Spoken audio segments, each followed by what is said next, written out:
is very low to the ground. Why are you gonna shoot the fireball now? Shoot now. Don't shoot the fireball now, Justin. Hello, everybody. Welcome to stream. We are the Smoky Dragons. We are Drivers, Dungeon Crawlers, and today is Runes and Rifts, episode 2. Ooh, baby. Ooh, baby. Ooh, baby. Very exciting. Very exciting. I'm stoked. Always stoked for to be able to play. And we got some good stuff cooking up with Justin at the helm. Speaking of Justin, Well, hopefully this is a good one because this is our last one until June. It's our last one. it's, Last one ever, guys. we're pulling. We had a good run. We're pulling an Had a good Indara. run. 2 episodes and done. It happens. That's all you need, sometimes. really. Yeah. After I kill you guys this session, what's left?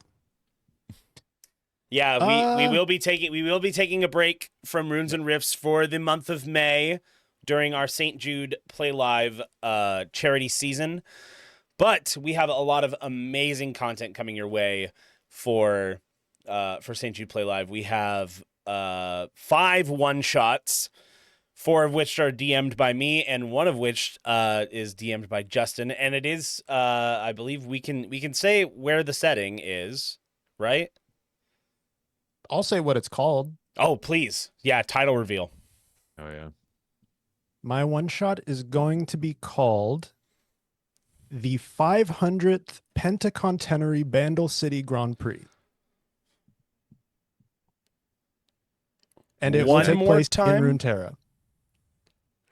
One Sure. more time. Sure, I'll do it again. just You spell it out in chat. spell it out in chat because I'm It is called gonna copy paste that. the 500th Pentacontenary Bandle City Grand Prix. I will send it in our Discord chat. Okay, perfect. Because I'm gonna Just so copy you have paste it for the put- calendar and Yeah, whatever I'm gonna else. put that Definitely. on the calendar. Oh, The Ballad of It's- Ricky Bobby. It sparks imagination. I can see in my mind what it might be. I Yeah, have Bandle no City- clue, but I hear Grand Prix, so I'm assuming it's a race. Bandle City is the most whimsical place you could imagine within Runeterra. And if you imagine a race in what is basically the Feywild but times 10, Biggest. that's what you can look forward to. Did Biggest spell it correctly? Grand. He's close. He's got the spirit. He's got the spirit. Yeah.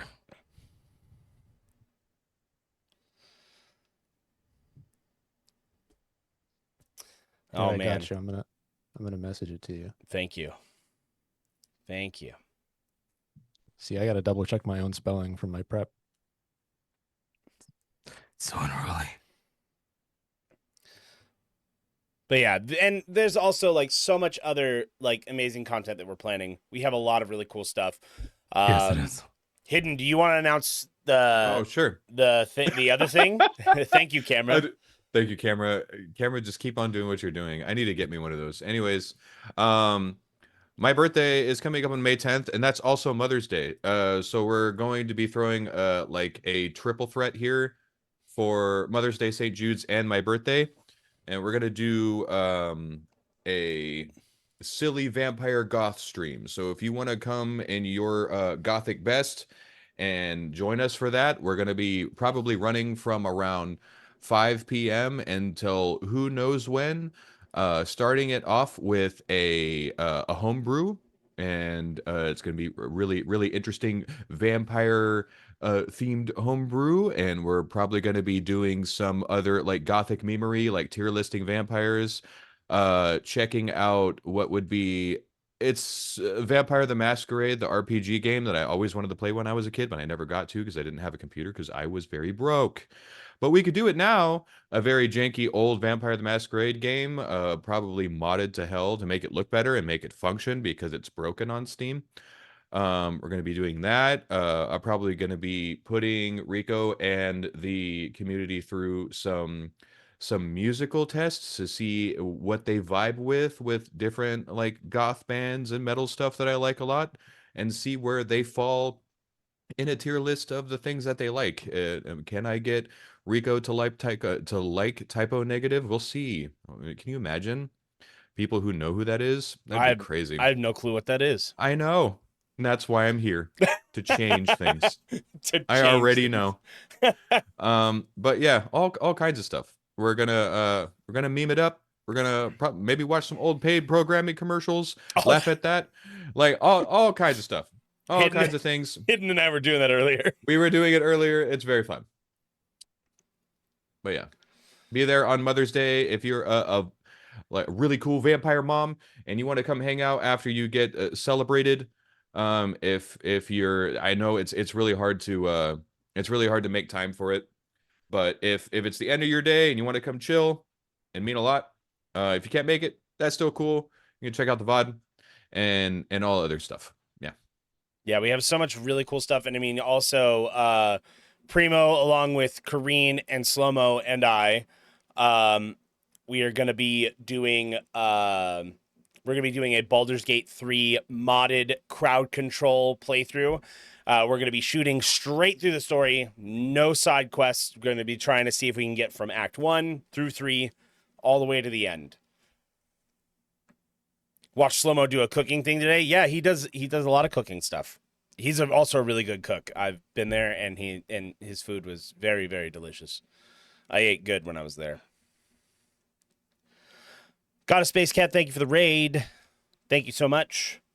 We're just about to get into our second session of Runes and Rifts, and I think that's really all of our announcements in terms of for the channel. So all that's left, Justin, go ahead and take it away.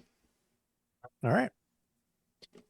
So to recap our first session, and I know you have your way of doing recaps. You've gone back and forth between you recapping and having your players do it.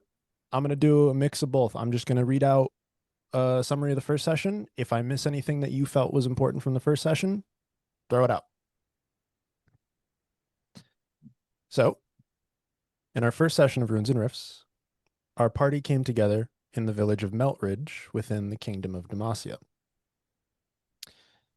They all, at some point, ended up in the Shepherd's Rest, a tavern with an inn somewhere else located in the village, where they were met by the owner of the Shepherd's Rest, whose name was Ilvar Eklund.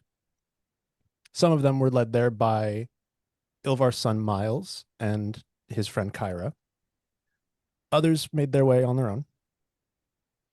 And they also were joined in company by a couple of mage seekers who seemed to not be too thrilled. At least one of the mage seekers seemed to quite clearly not want to be sharing space with some non-human / clearly magical individuals. At some point, while they were enjoying their breakfast and whatever other mountain water and assorted things they ordered from Ilvar, a man named Eldrin Vale, who claimed the title of Ranger Captain of Meltridge, entered and asked for his usual, clearly a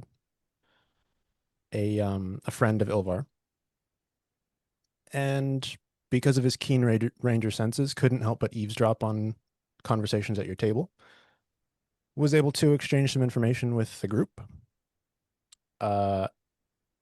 finding out that one of you, Ahmon, was in Demacia to deliver word of the death of a member of a noble house of the kingdom, but had no idea who he was meant to meet with or where.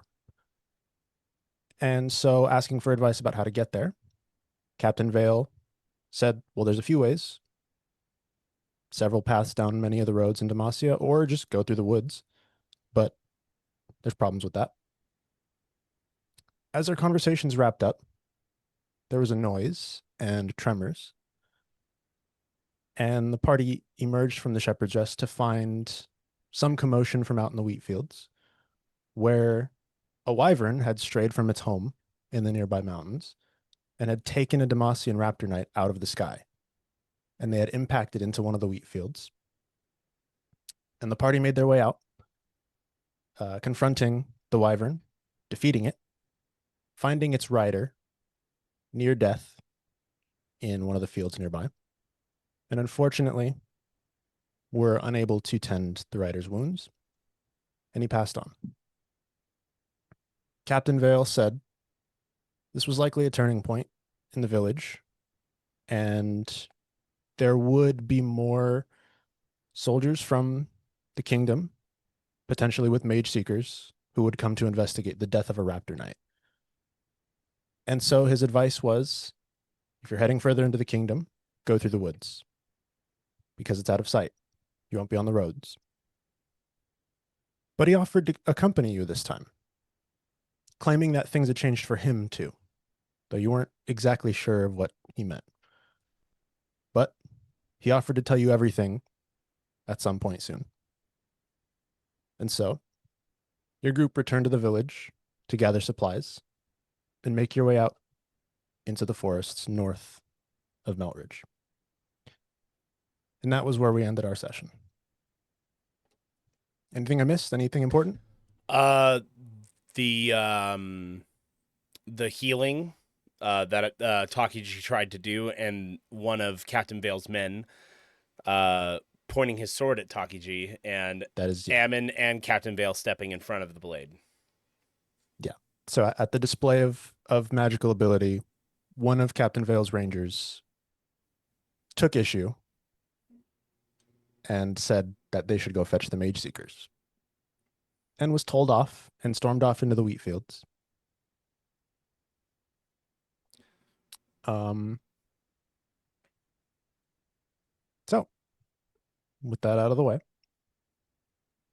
we begin our next session.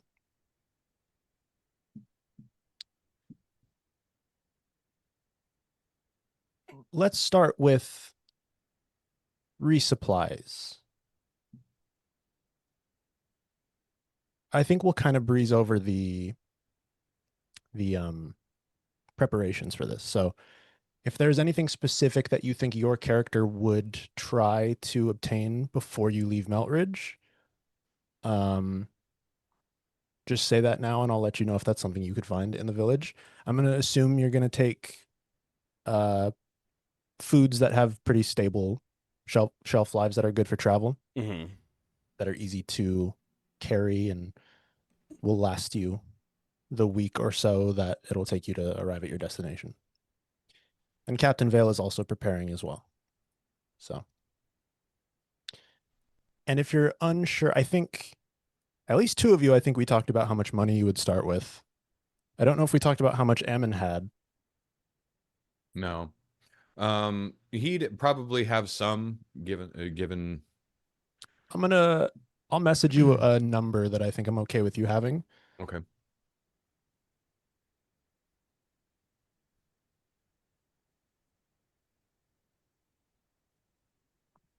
Yeah. There's That's cool. reasons. Yeah, there's reasons. Takiji would probably want, like, rations and stuff to be able to put together a campfire. Doesn't need the flint and tinder, but just the other stuff, like, firewood and stuff. But at the same time, they're going into the woods. Probably could just gather some. And Without it has issue. been raining, so you're not sure of the quality of the firewood you'd get out in the woods, but you also are going to be traveling with a ranger captain. Yeah. And you assume probably that a ranger captain is going to know how to build a campfire in the rain. So probably anything else specific? Probably just rations. Wax and some containers, maybe hopefully like mason jars.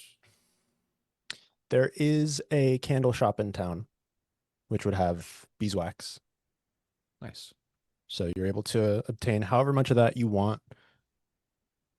I assume not a ton. No, So I mean, even if you wanted to say you buy a gold worth, I that's spelled probably bees plenty. with a Z. Bees. Bees. They're really cool bees. Yeah. They're very hip and young. Hip bees with a Z. That's what the young people are doing now, right? Writing things with a Z. Yeah. Beeswax, and what else did you say? Did I actually manage to find some containers? Probably, sure. Cool. All right. Let's get a gold's Anything- worth of rations.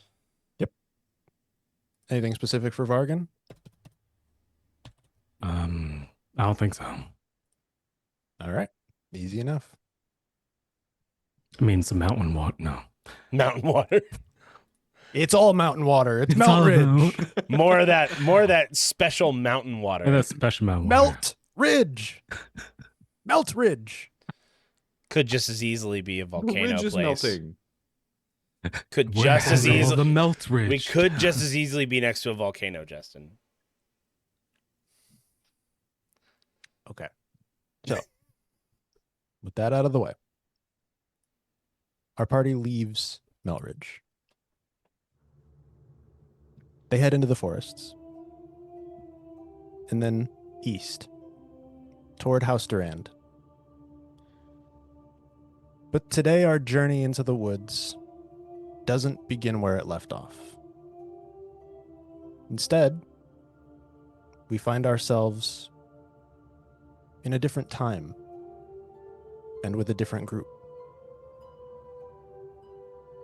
Moving quickly through the trees, with confident steps that no muddy patch or sudden stone could trip up, 7 figures run deeper into these forests. There are 3 in matching clothing, dark blue and gray, with leather armor beneath. And they run after the other 4, who wear assorted plain clothing and furs. This is a pursuit. Demacian rangers chasing fugitives. Occasionally, arrows fly through the trees, but can't find their targets. Blades swing, chopping away at bushes and branches. They run north, toward the mountains. One of the fugitives yells something at his companions, and the 2 on the outside of the group split off and run east and west, respectively. The group of rangers would have to choose who to follow. And with only 3 of them, they all continue north, not wanting to split up. The 2 central fugitives continue ahead to the north. They enter a dry gorge, a narrow passage between cliffs, carved by an old river that had snaked through long ago. All around them, tall trees climb into the sky. And as the fugitives make their way into the passage, the rangers follow. But they realize their mistake too late when they heard one of the 2 fugitives yell, "Now!" The 3 rangers were helpless in that moment, as the logs rolled down from the cliffs above. The first ranger, a man with messy brown hair and green eyes, tried to turn around to shout a warning. The first log snapped his leg at the knee. The second crushed his head.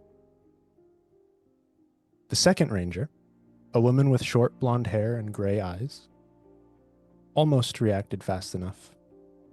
She watched the logs fall, dodging the first few, but one eventually caught her. It fell on her back, breaking her spine, among other things. The third ranger, a man with tan skin, short black hair, and a goatee, watched as the logs smothered his companions. He felt the log hit him. It knocked him off balance. And then, he felt his right arm and his right leg shatter under the weight of it. He faded out of consciousness quickly. And thankfully. But now we return to our party. We find them just outside the village. They have supplies that will carry them for at least a week, maybe longer if they're cautious. You waited with Captain Vale for some time in the village, letting the farm workers and other travelers filter back out into the fields. You wanted to make sure there weren't too many eyes on your group when you left. And now you find yourself on a thin dirt path cleared by foot traffic, probably by the rangers that pass through here every now and then. All around you, there are tall evergreen trees filling your vision. Even this close to the village, the forest is very dense, and it's hard to see clearly beyond a couple 100 feet. Despite the low visibility, almost immediately upon leaving the village, Captain Vale stops and looks around. He turns to your group and says, "Somebody came this way right before us." And he points to the ground, and you see impressions left in the ground. Footsteps. He points and says, "Boot prints, but the rain hasn't filled them up yet." He casually walks a bit further into the trees, stops and looks around a bit more. You hear him let out a sharp whistle, and you can hear it bounce off the trees around you, echoing through the forest. A few moments later, you hear an almost identical whistle from somewhere else.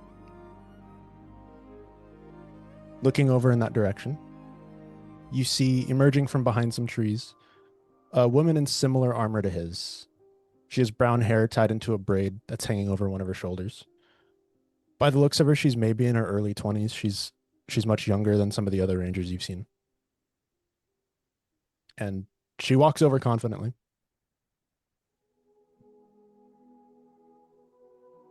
As she approaches you, she says, "Captain,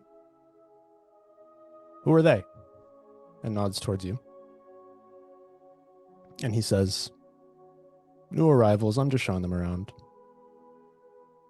And she kind of looks between each of you and then gives a nod, as if she decided that was a good enough answer. Sounds like someone's like graduating or something. That's what this song sounds like. Graduated under logs. Is that what we're doing? Logduation. Vargan likes trees. There's plenty of those out here. The young woman looks at the captain and says, "Heard a bit about what happened earlier. Is everything okay out in the fields?" Captain Vale says, "For now, but I've got business away from the village, and I'll be gone for a few weeks, probably. I left Tyson in charge, so if you need anything, you can find him." And he kind of looks at her with a bit of confusion and says, "What are you doing out here anyway?" And she says, "Mick sent me out here. He said some of the villagers were afraid. They heard sounds from the woods. Probably just paranoid because of the attack." And Vale says, "Why didn't Mick check for himself?" The woman replies, "He said he had somewhere to be. He seemed kind of upset." Captain Vale kind of turns and looks at you, specifically at Takiji. He looks back at the woman and says, "Pin, you can head back. I'll try to find whatever the sounds are people are talking about. I think the village needs as many capable hands as it can get right now." And she, without argument, says, "All right. Stay safe, Captain Vale, and the rest of you. It's nice to meet you." Likewise. They give each other a Please. nod. She heads past you down the path. After she leaves, Captain Vale looks to you and says, "Mick is the one who sent her out here. He's the one who pointed his sword at you. I don't know what business he thinks he has where he thinks he needs to be right now, but I don't like it."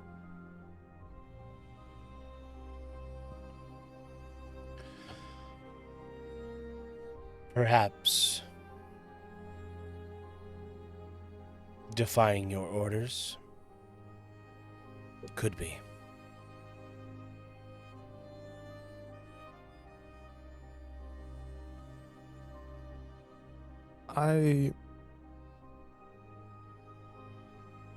He listened when I told him to lower his sword. But with me gone, for however long we intend to be gone, I'm wondering what he'll do with less oversight. What an Obeying. advantage. Continue, friend. Obeying and trusting seem to be different things. What an advantage, your vacancy. I imagine he could do all kinds of things with you not there. I go over and I kneel down and I'm kind of like moving some leaves and looking at some flowers and stuff next to a tree, studying what's there. I imagine he could. But a place like Meltridge, even if you're up to no good, there's not much to be done. Usually these types work in packs. Did you see him hold any sort of allegiance over other like-minded individuals? Not to my knowledge. With my rangers, it's usually just other rangers. And I know all of them. He's always been a bit of a lone wolf. So Maybe not the mutinous sort? can't say for sure. Well, hopefully we get you back quickly. Even though I did not look him in the eye, I could feel the terror in his voice.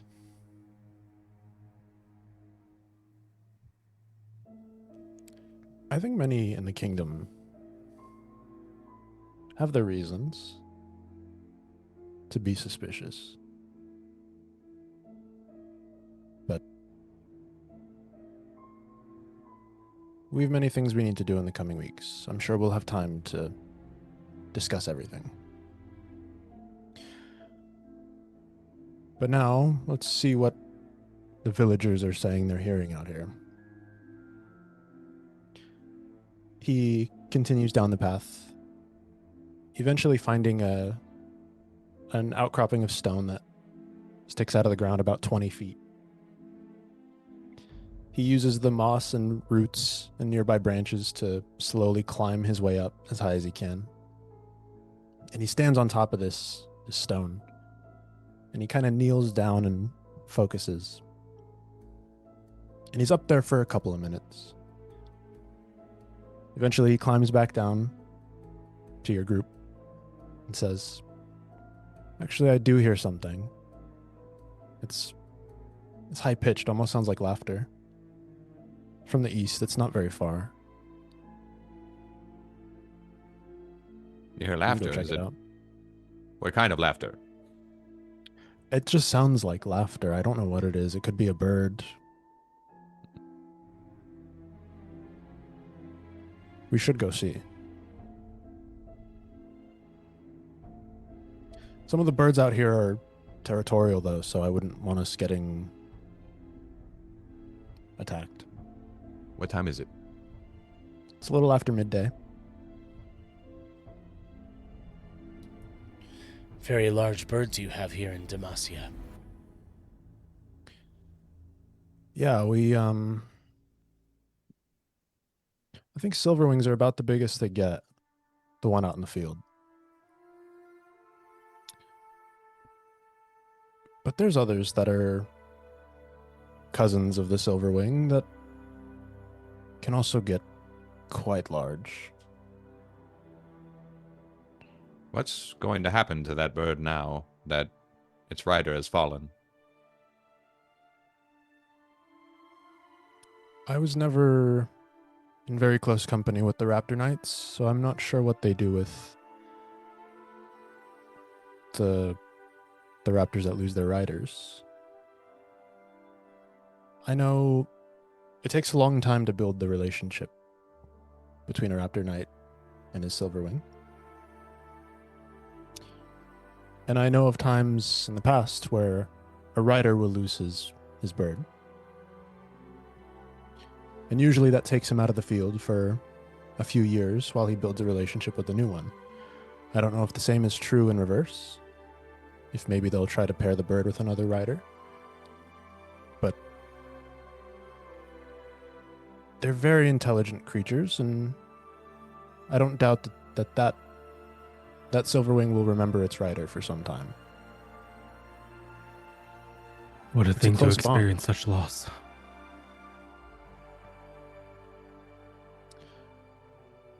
And an unusual loss at that. Wyvern attacks don't happen often.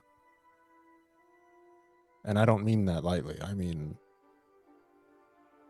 I was not alive for any previous Wyvern attack this close to the village. Well, is there any documented information of previous Wyvern attacks? Have anybody expressed, like, perhaps why they would? Are they running? Are the resources scarce?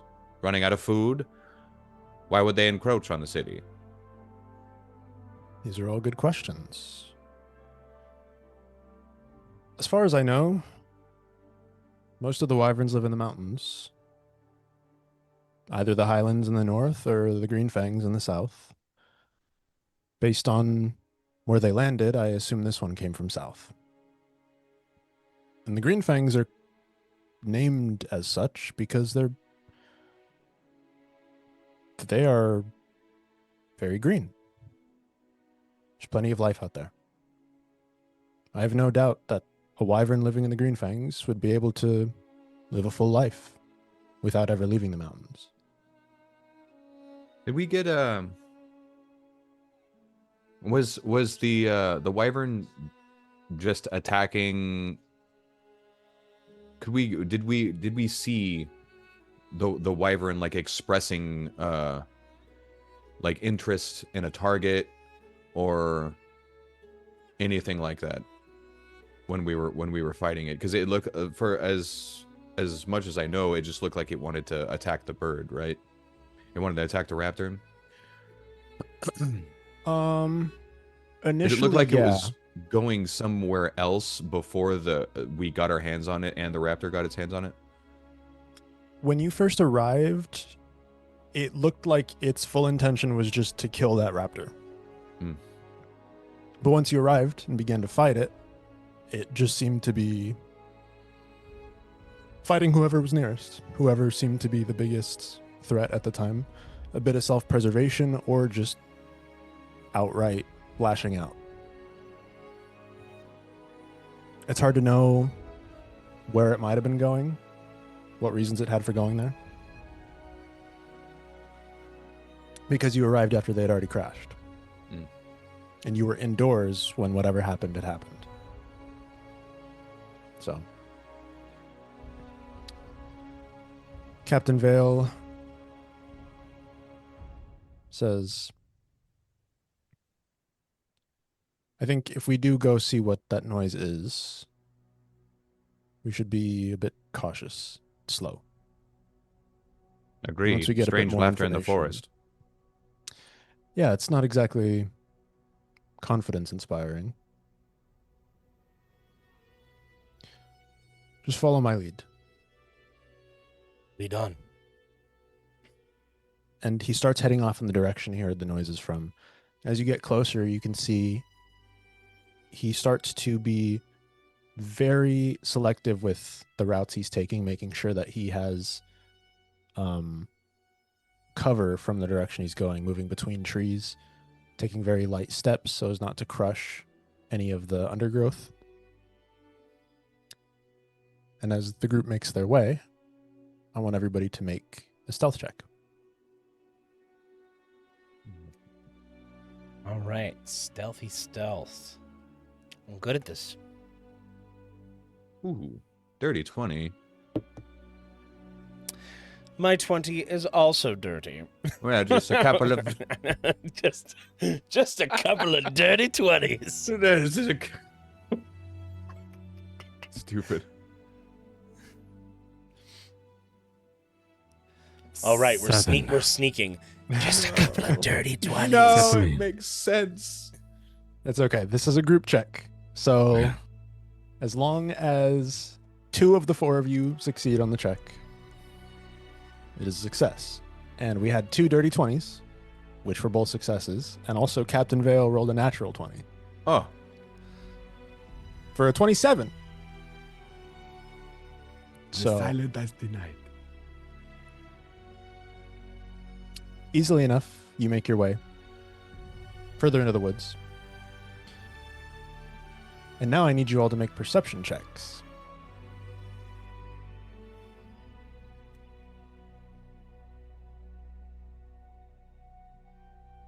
So,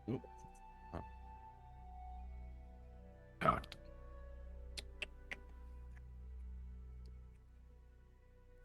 That is a 15, my good man. 12.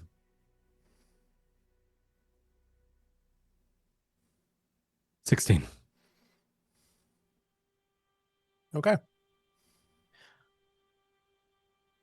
As you make your way in this direction, you do hear something. It does sound like laughter. It is laughter. You make your way up onto a very low hill looking down into a lower section of the forest.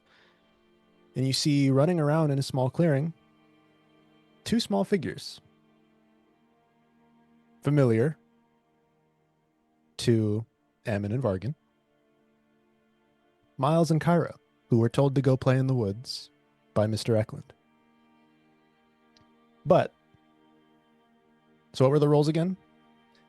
15. 16. 12. Okay, so Takiji and Vargan, you both notice around Kyra, the young girl, there is a congregation of small birds. Captain Vale looks to the group and he motions up as he's noticed something that the rest of you haven't.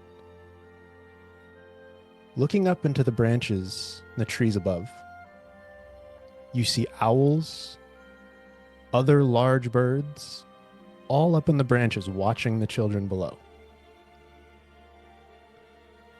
The captain points out one specifically and says, "It's a fleet feather.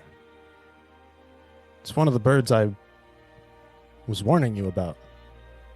They're predatory and very territorial. It's being very patient." I don't know if we have reason to stay hidden, but I'll leave that up to you. Well, perhaps a little moderation. Your Arian situation is quite strange in these places. Looking down into this clearing, you see it looks like Kyra's dancing. And it looks like the small birds also seem to be dancing. And up above, the larger bird species don't seem aggressive. They seem curious. I vote we let them play, and we keep our distance. If we spook the birds are liable to get agitated and do something stupid. So, perhaps it's just the children playing with the birds' children.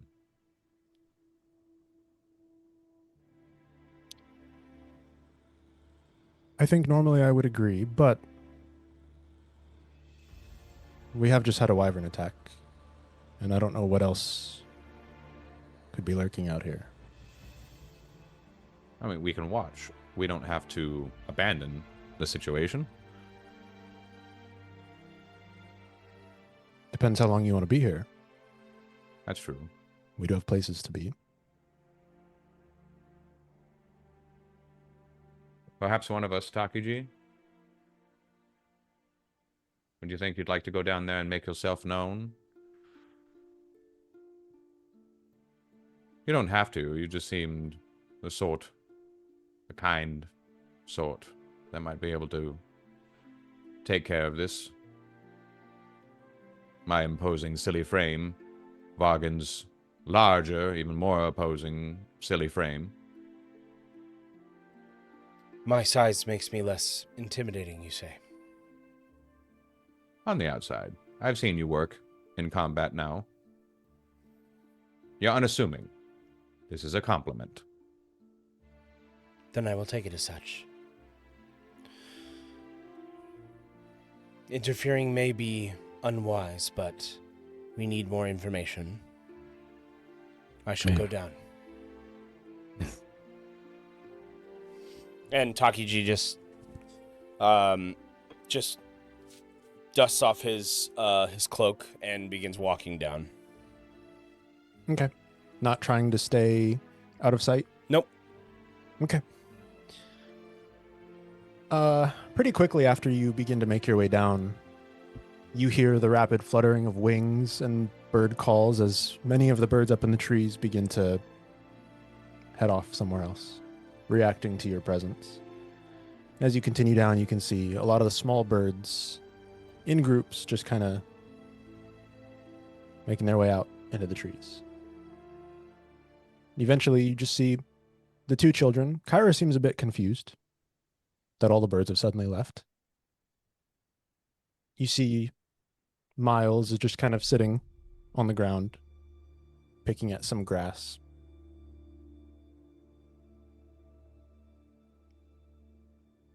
They haven't noticed you yet. Takiji's just going to take a cursory glance just around, seeing how the bigger birds are reacting. There are no more big birds above. They've all flown away. Is there any darkness? I mean, it's midday, but there's still the forest of, like, you know, shade and stuff like that. Is there anywhere unassuming where somebody else would hide nearby?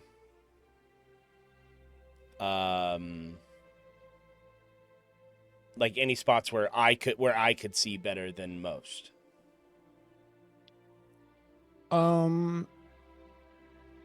Nothing immediately obvious. You get this sense based on how well your group made their way over. It's possible. The forest is pretty dense and it's hard to see very far. But you don't hear other sounds. You don't see any other indication that there's anybody out here other than the children in front of you and the rest of your group behind. I will make myself known to the children. Greetings, young ones. And you see Kyra looks up and says, "Oh, hi." What are you doing out in the forest? We're playing. We saw you. You were at Mr. Eklund's. The Shepherd's Rest, yes. And you see Miles sitting on the ground, looks over and says, "That's my dad." Yes, I heard you bring Ahmon and Vargan into the establishment. And Kyra says, "Oh yeah, they were cool. Did we hear I've that? never seen somebody like that." Yeah, you can hear the conversation. You hear that, Vargan? They think we're cool. Cool. Good kids. Agreed. Captain Vale looks at you and says, "Do you think we should head over there?" Think so. Well, as far as I can see, there's no more birds. And they were harmless when we met them. They should... At least they didn't pickpocket. You're right. They stole nothing off me. Such a shame. He did want them to steal, though. Self-preservation. It's a good talent, good trait. Takiji is going to ask, in your playing, did you notice anything strange?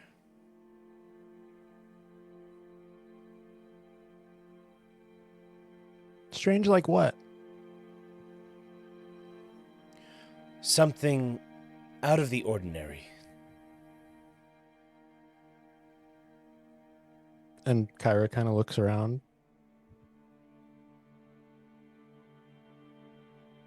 No? So it has been normal play in the woods. Mm-hmm.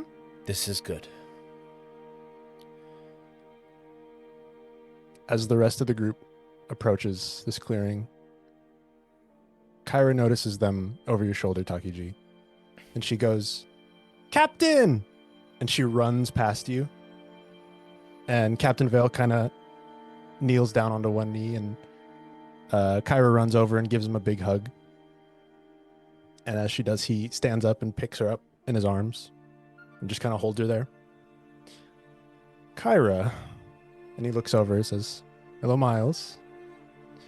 I hear you've already met our new friends." And Kyra says, "Yeah, we took them to Mr. Eklund." Captain Vale says, "I heard. I'm sure he appreciated that." And Miles goes, "Not really." I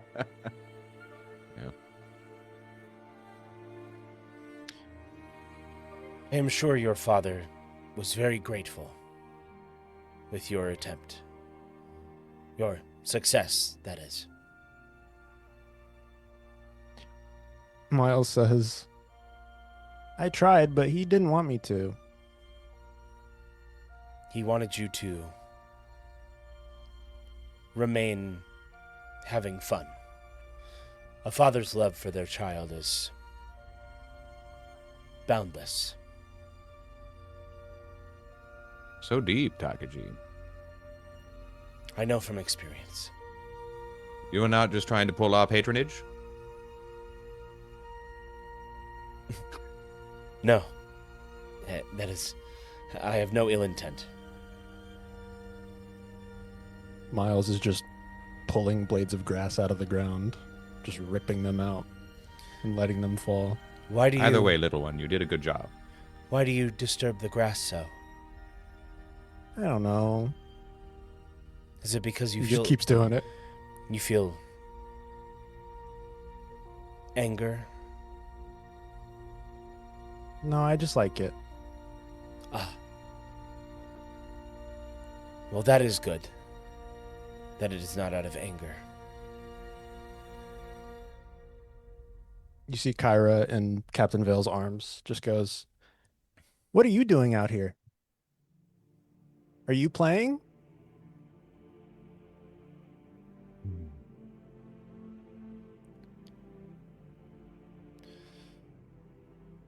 Playing. Of a sort.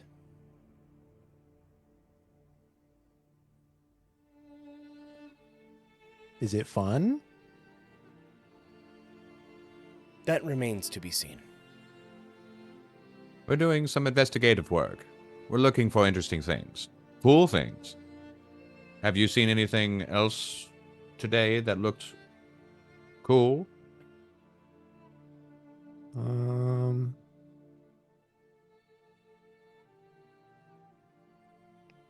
I think forests are cool. Forests are cool. Have you ever been this deep in the forest before? Yeah. You've been even farther in? Maybe. Maybe. I don't know. It's hard to tell. Huh. Do you know any interesting secret ways into the forest deeper? No, it's a forest. You just kind of go. Okay. Is there an unbloomed flower somewhere nearby? Yeah, not hard to find.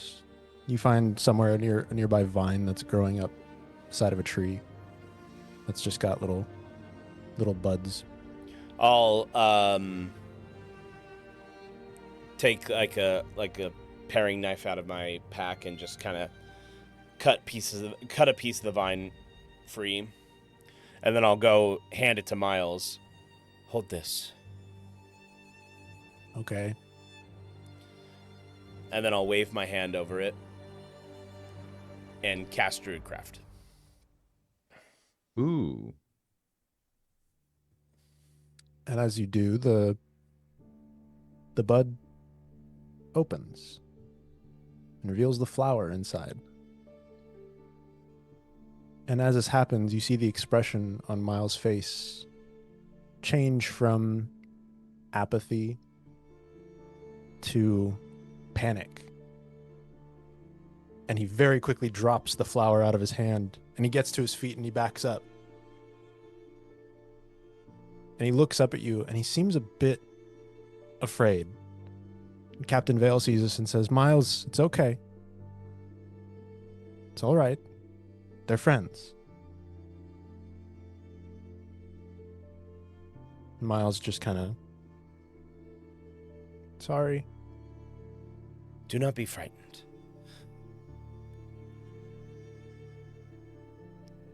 I was merely showing you that on the outside, things may not seem as you think. On the inside, there is beauty. You may think your father does not appreciate what you do, but he does. Even though I have not known him for long, I know this between a father and a son. And Miles steps forward again, and he reaches down and he carefully picks up the flower.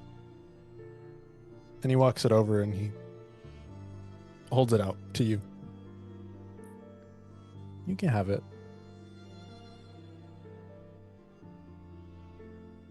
Takiji just kind of like looks at the flower. Images just run through his mind.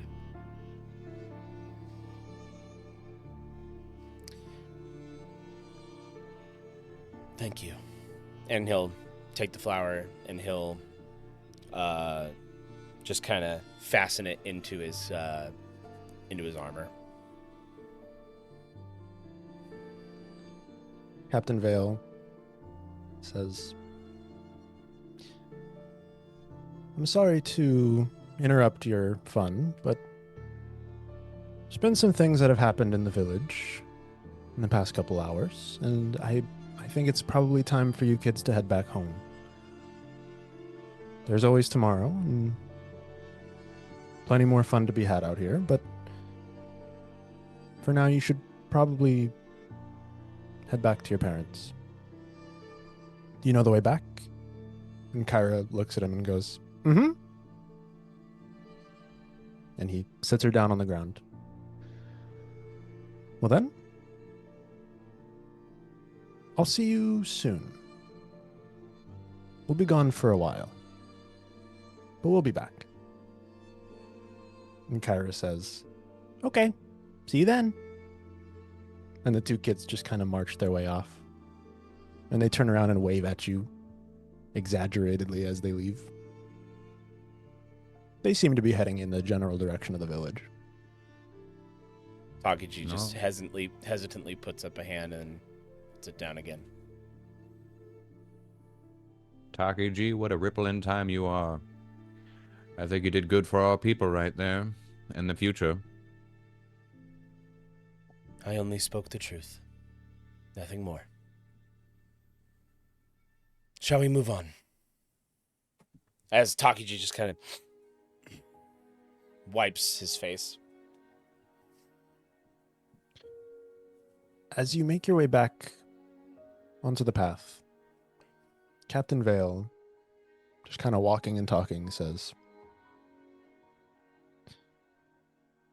I'm sure you have questions about a lot of things. Let's start with the obvious one. The girl is a mage. I've had suspicions for some time.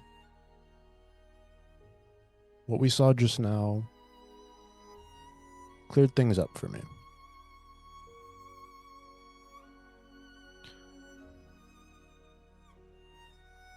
I was very close with her father. And he always had an uncanny ability to save me from trouble out in these woods. Whenever I strayed too close to the den of some beast that didn't want me near it, he would swoop in and the beast would disappear. Back into the woods, somewhere away from us.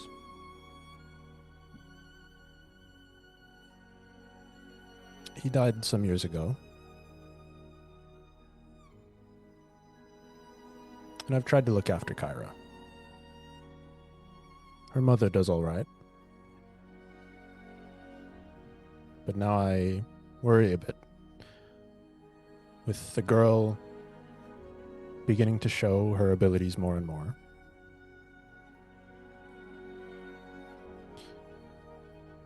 And we know what else is happening within the kingdom.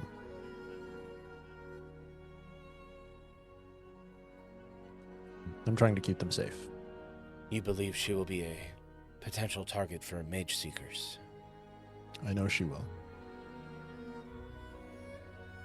It can't possibly be the first time that a new mage has been born in Demacia.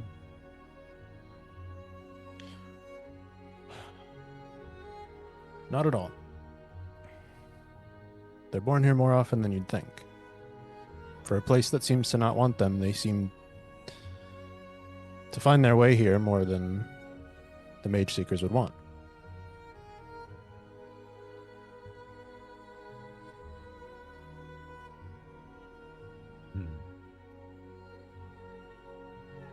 Seems to be built into the fabric of Demacia itself.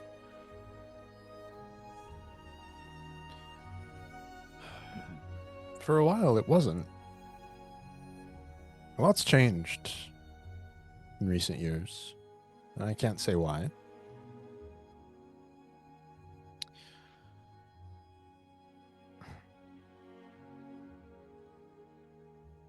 I'll say more about my feelings the further we go.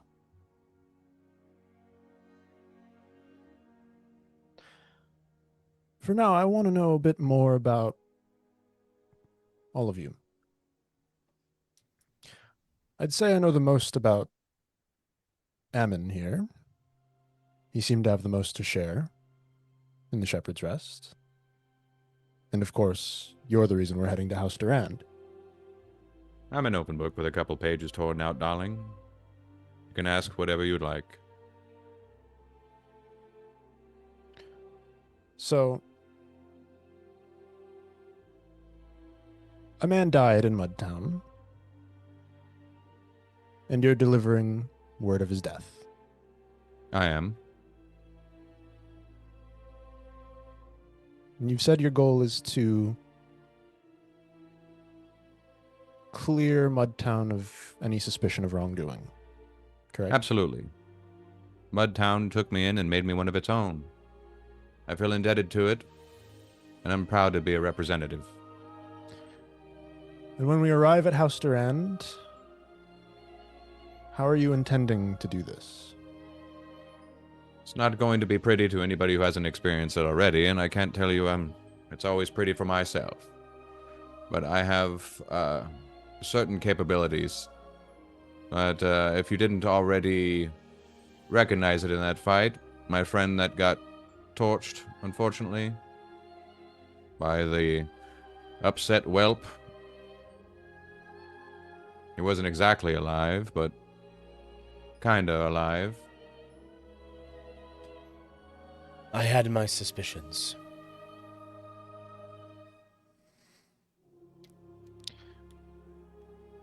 And how does that help you in the case of House Durand? Well,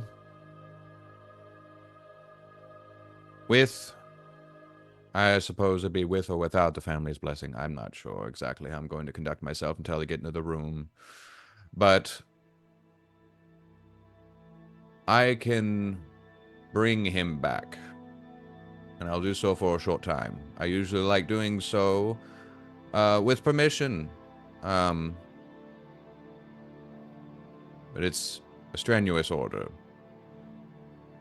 I'm going to bring him back.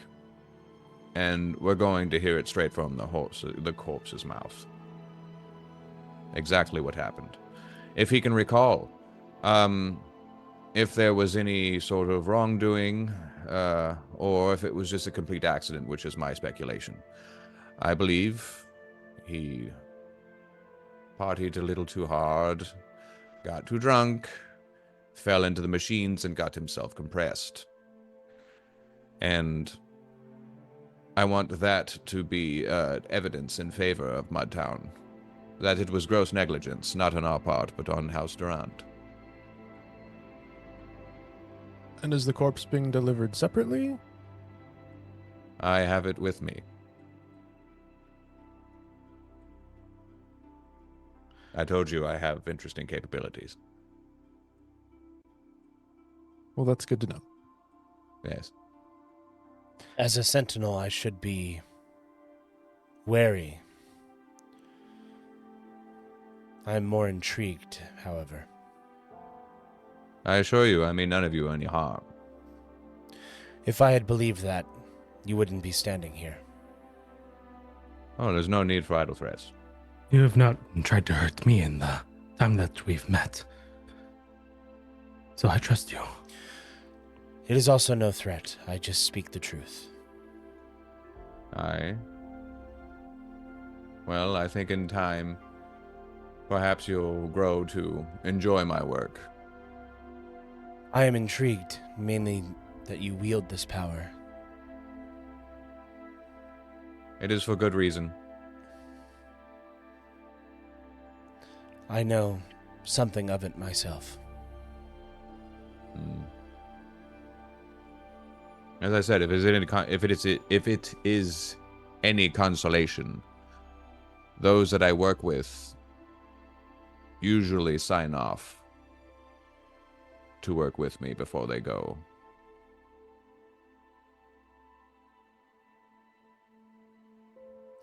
Like I said, I had my suspicions and continued either way.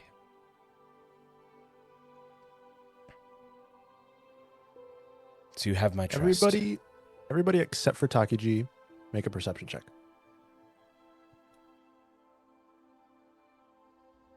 Well. 6. I'm invested in the conversation. 18. 18. So, I didn't make Takiji roll for this because you would notice this very obviously. Vargan, you see as you make your way through the woods, you enter an area that seems to have been a structure at some point. You see overgrown ruins of white stone, similar to what many of the buildings in Demacia are built from, but different. A bit more shine to them, and with streaks of gray running throughout. And you notice, embedded into the forest floor, in the middle of this clearing, a flat white platform, and carved into this platform is a crest that you've seen before on the clothing that Takiji wears. Takiji, you've made your way back in this direction, the direction you came from when you headed to the village.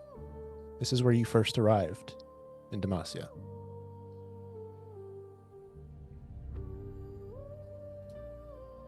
Odd symbols on the ground. This is different than from where we've come. This is where I entered Demacia.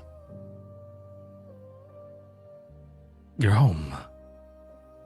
No, not from my home. From my sensei's home. No, his home now. A teacher. Nawa. Yes. I do have come quite a ways from someone I would consider a teacher. He must mean a lot to you. He gave me purpose when I had nothing.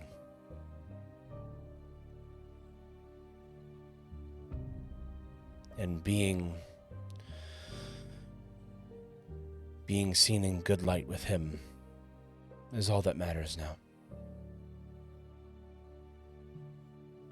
It's always good to honor the ones that point us in the direction of purpose. I too share that sentiment. You know, I agree. I believe perhaps we've got on a very, perhaps on the wrong foot. I wish we were able to meet each other on more fortunate circumstances, but as it goes, yes, things perhaps over the past day have been a little grim. But here, take out a little flask. I don't drink myself, but perhaps you two do. I like to watch others make merry. And I'll hand it over to you, Takiji. It's really good. At least I'm told so. Is that alcohol? It is. Golden Aye. liqueur from Mudtown itself. From the Serpent Isles to Bilgewater. It's traveled far. Straight to your lips. I'm sure I have tasted this before, and I wish not to taste it again. I mean no disrespect. None taken, Vargan. I'm always up for sharing in customs. I'll take it and I'll take a sip. It's good. It's Good. different. Unfamiliar Bit of- taste. Thank you. Bit of a tingling sensation right there on the end of the tip of your tongue. Yes, just a bit. Good. Mm. Captain. None for me. Good. I make sure it's nice and tight and I put it back in my bag. I suggest, gentlemen, we make merry. If we sit and wallow all day, we'll never make any sort of progress. Look up. The sun's high in the sky. Let's get some smiles on those faces. Captain Vale says,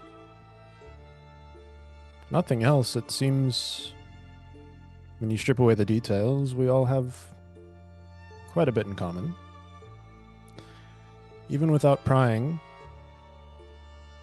I can tell we've all come from difficult circumstances. There's plenty more nuance under the surface, and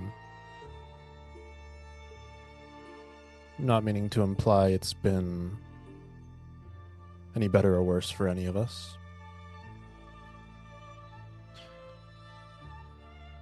Time on the road will bring us closer together, though. I've learned that from my time as a ranger. We'll get comfortable. Just give it time. Takiji kind of lets out a small chuckle. Ahmon, you've just reminded me of something my father used to tell me. Stop I running. bring people back from the dead. Stop running from your sadness. Pain is a guest that leaves faster when you stop trying to lock the door. Hmm.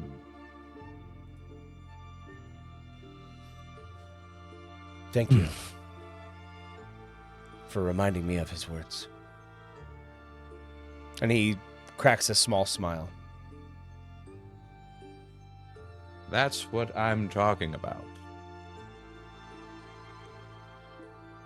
Vargan, are you home? strange tingle, but I'm good. I've spent a lot of my life in isolation, not really anyone around that looks like me. It's odd to be seeing a world that lives in such paranoia. Everyone's mistrusting, deceiving. And if people could see each other for who they are, everyone living their own life experiences instead of everyone's life interfering, maybe people would be more trusting. It's a shame to see.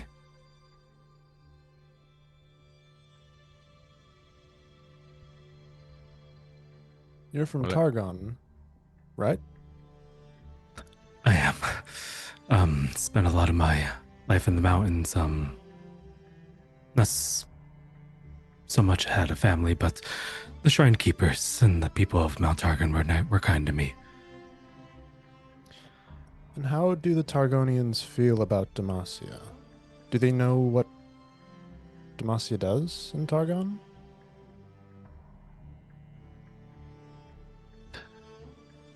Hard to say. Spend a lot of my time in the mountains, among the wildlife, but I did see Demacians let people off of a ship. It's my first encounter with Demacians. They were taking chains off. That's all I know. At least they were not putting them on. Much less can be said for the people dressed in red.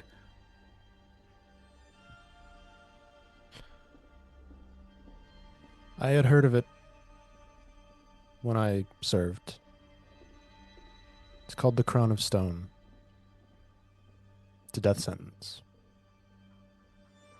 Death sentence. How so? Any Demacian who commits a crime that can't be forgiven by the kingdom is enchained, put on a boat to Targon, and released. From there, they have a choice. They can trek through the mountains, try to find some kind of civilization.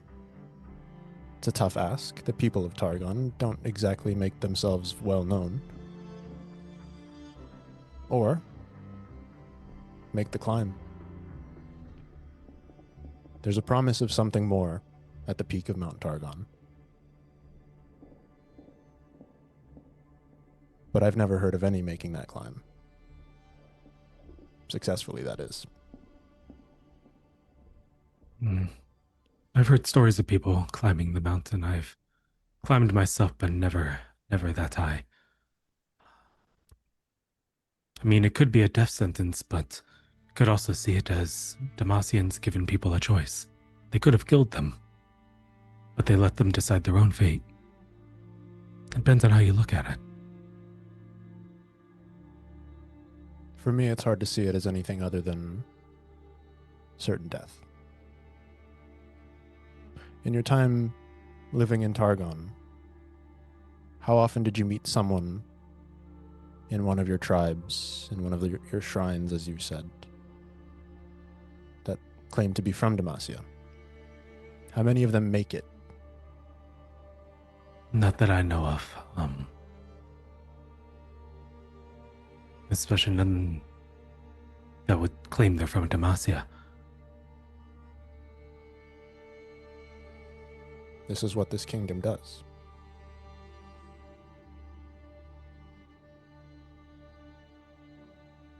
But there are also good people like you, so it can't be the way it's always been. Why do you stay, Captain? Is it for the child? It's all I've known. I was born here. I've lived my whole life here. I'd hate to start over. Really? In many ways, this kingdom has given me everything all I know, the person I am, it's because I'm Demacian. Well, that is admirable. Well, I'm Targonian, but I've never seen anyone that looks like me in Targon. Sometimes where we're born and where we're from isn't necessarily the place we're meant to be.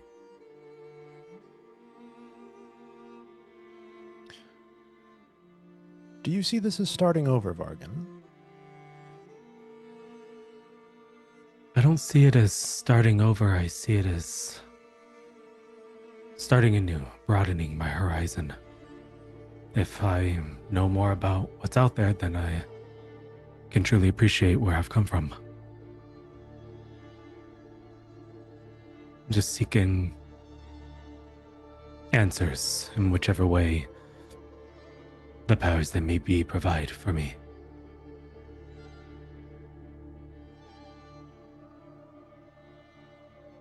Well, I won't say with any certainty that there's nothing for me outside of Demacia, but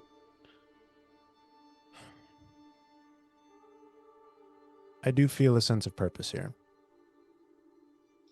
I know there are problems with the kingdom. And at the moment, I'm not satisfied here. But if I leave, I abandon any possibility of contributing to making this a better place.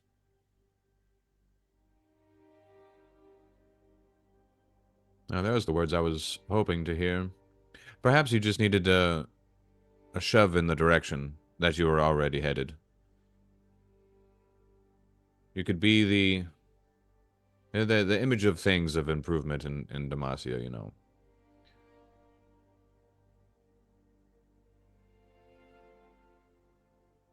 It is scary to think that even the little ones already intimidated by magic that opens a flower.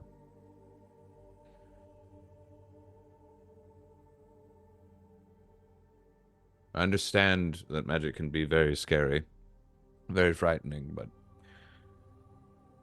that's just life. Life is scary. Believe me, I know what magic can do. I've seen both sides. And as he says this, he kind of turns to you and he pulls up his right sleeve to his elbow. And you can see spiderwebbing up his arm all sorts of faint blue scars that kind of wrap their way around his forearm and up to his wrist.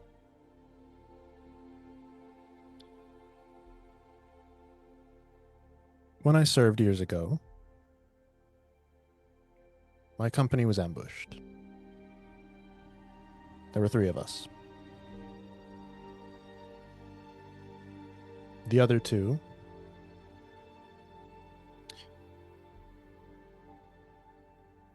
they suffered worse than I did. But we all did suffer. That's the day Kyra's father died. His name was Isaac. I watched it happen.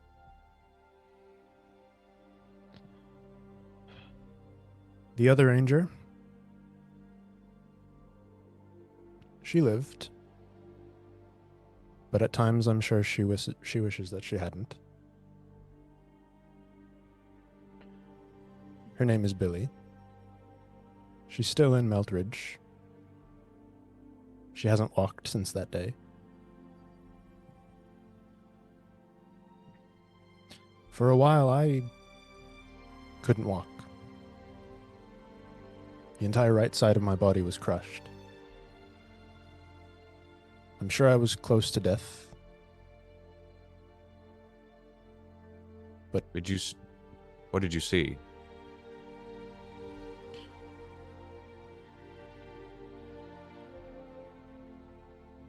When you were about to go, what did you see?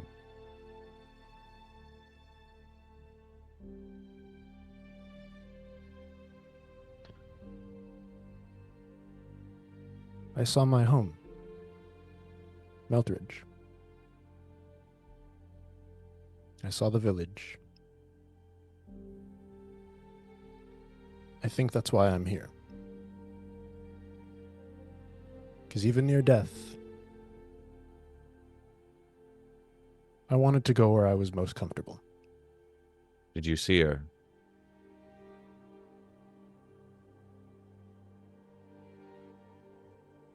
Did I see who? Never mind.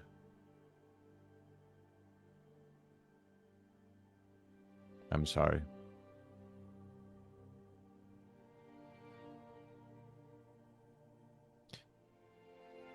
He maintains eye contact with you for a while. Eventually, he continues and says, "These forests, these are all I've known. This is where I have always contributed to my kingdom. And so, even though on that day I became unable to do this anymore, I, like Billy, couldn't move on my own. Luckily, the people of the village were more than willing to help me around. But I had lost all sense of purpose. And I was deeply, deeply unhappy.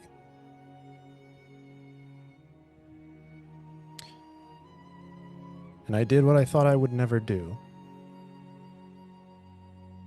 One day I found a merchant making his way east, leaving Demacia. And I hired him to take me.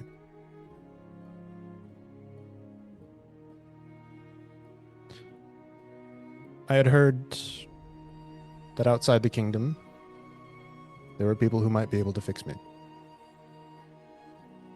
And I found them. When I returned, the reactions were mixed.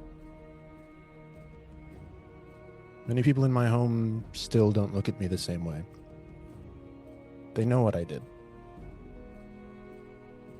I'm sure they understand it a bit. But this is Demacia.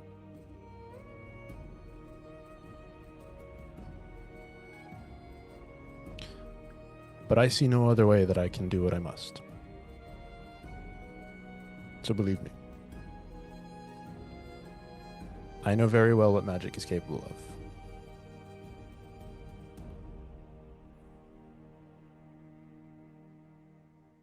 Well, Who did you seek help from? The people of Arbormark. oh, It's a small nation to the east of here. It's our closest neighbor. kindly sort I've been through. You've been. Yes, on the way here. They're very good people. Seemingly so. They saw me off quite fast. I wasn't there for too long. They have individuals there who can use the meltwater from the mountains to heal injuries. Oh. Literal mountain water.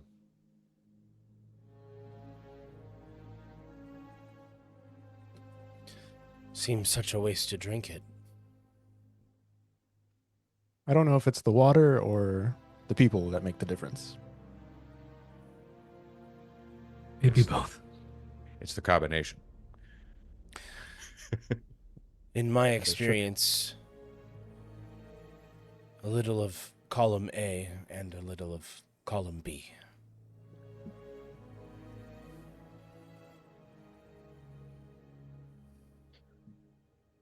So We were walking this whole time? I assume this is all part of travel. Okay.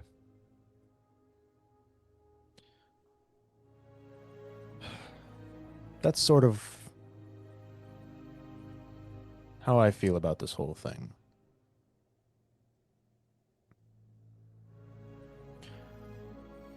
And I figure if I want to be more comfortable around you all, and because Ammon's been so open, sharing is the best way to understand somebody. So, consider this my attempt. I won't push you other two. But if you wish, at some point in time, I would welcome knowing more about where you've come from and what you've been through. Tells you a lot about a person.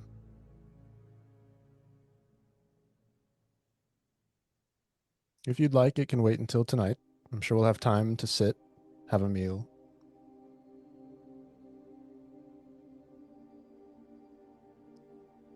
Perhaps, but I make no promises that I feel I can't keep. I'm very busy at nighttime. I probably won't have enough. Maybe so. It's good to know more about each other.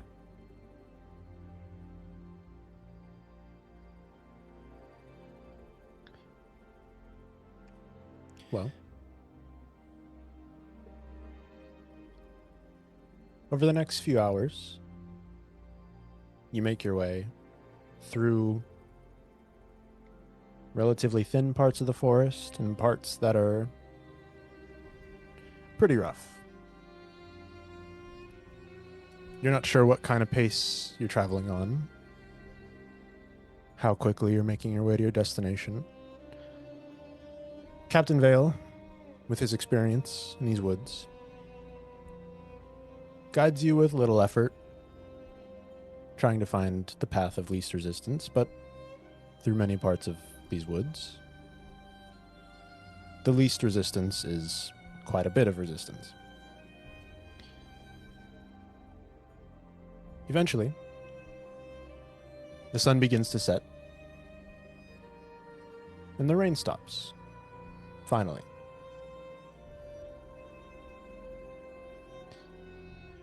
Captain Vale at some point stops and looks around and says, I know this area.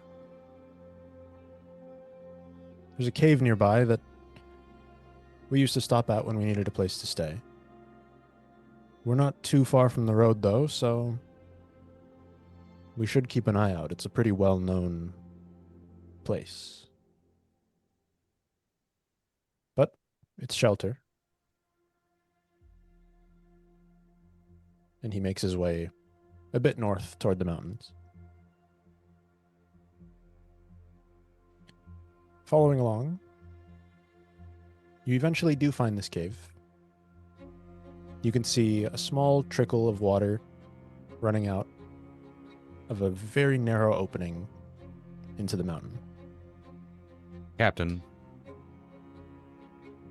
before we resume, when's the last time you've been to this cave?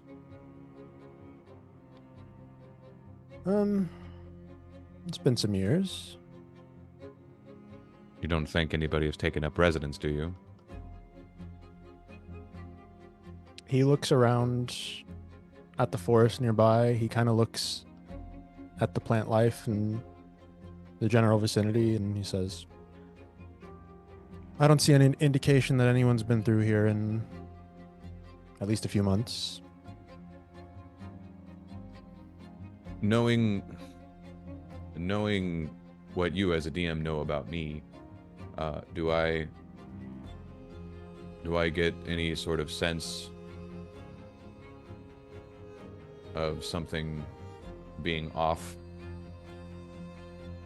or something inhabiting? If we're close, if we're that close. I don't know if you said like we're like right outside of it or like down the pathway. You can see it. You're maybe 100 feet or so. away from the entrance to this place. And other than maybe just being generally suspicious, you look around too. There doesn't seem to be any broken twigs, plants that have been trampled over. No signs of traffic through here.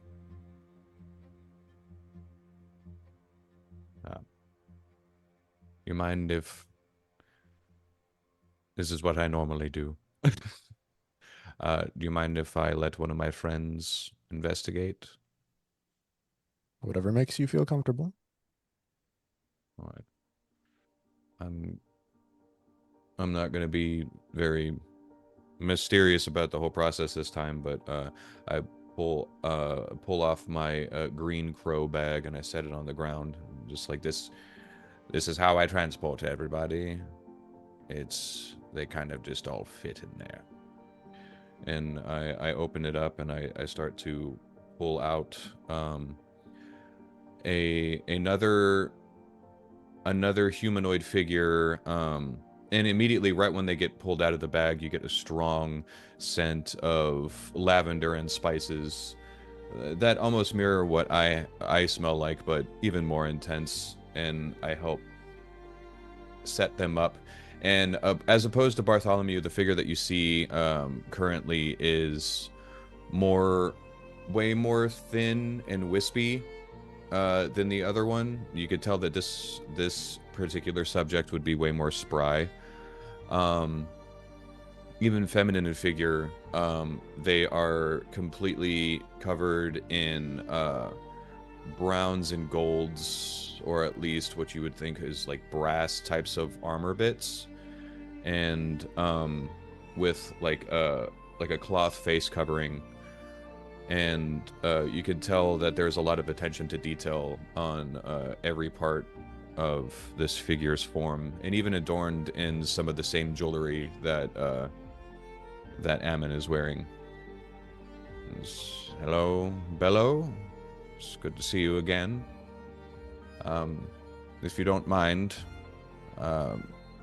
please go ahead and check out this cave for us before we make our way in there. Thank you. And slowly, carefully, they make their way. And they have to duck to enter this place.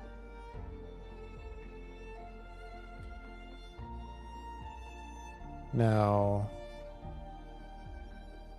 we might need to double check. Is this is a wait and see situation, correct?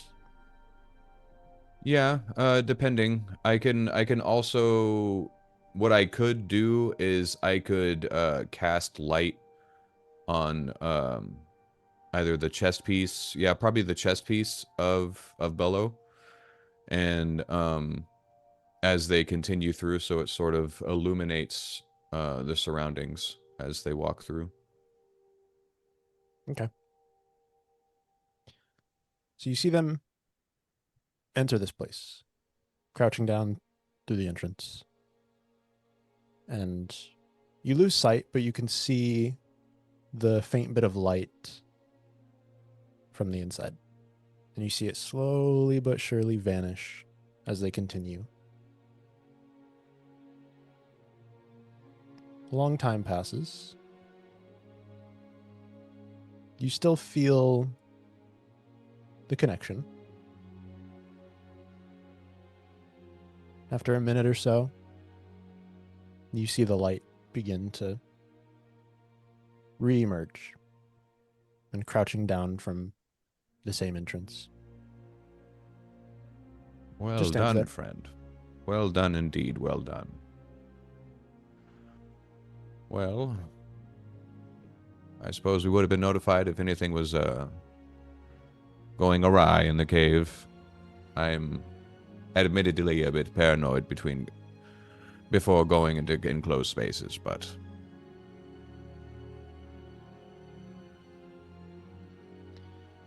Well, if you're comfortable now, shall we? and Captain Vale leads the way. You crouch down into the opening of this cave. You can see that this entrance continues on. It's pretty narrow. You have to squeeze through at times. You can see where the water runs through here. That probably carved this place long, long ago. Eventually, you do enter a pretty wide chamber. And you can see at one end of the chamber where the roof kind of disappears into darkness and a trickle of water runs down the wall. Whatever the source that slowly disintegrated the rock to create this place is somewhere far above in the mountains. You can see all around this cave, on all of the walls, there are carvings. Thousands of them. Carvings on top of carvings, crude art, writing. This place is old, and it is well known. Captain Vale says, "We used to draw and write things on these walls, and I'm sure they're long gone by now. It's sort of the thing you do, just pick a spot. Even if there's something already there, just carve deeper."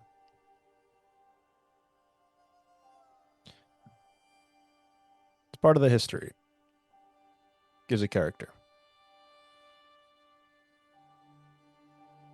And he kind of just walks around. Every once in a while, he'll run his hand along the wall, feeling some of the grooves. So reminiscent. I follow his same hand patterns of feeling the carves. It's fun to wonder who's come in here,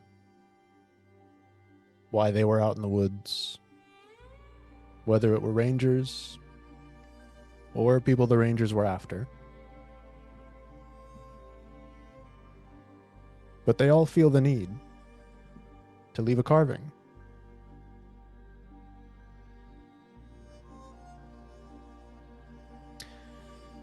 Anyway, I'll go gather some firewood, keep us warm.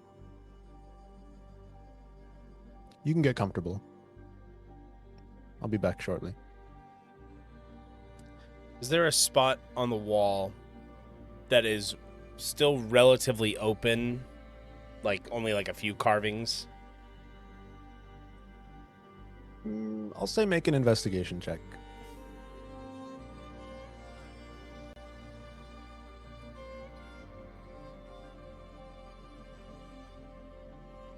Oh, straight roll. 12.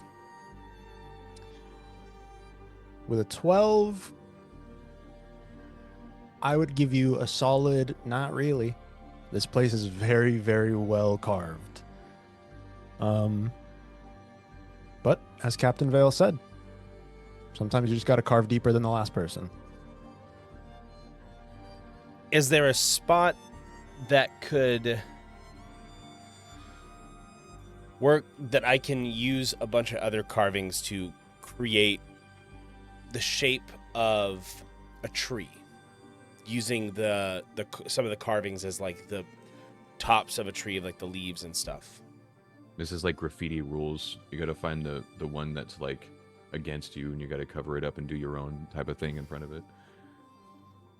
Not exactly covering up too much, but using what's already there. Bastaya dumb. Oh yeah?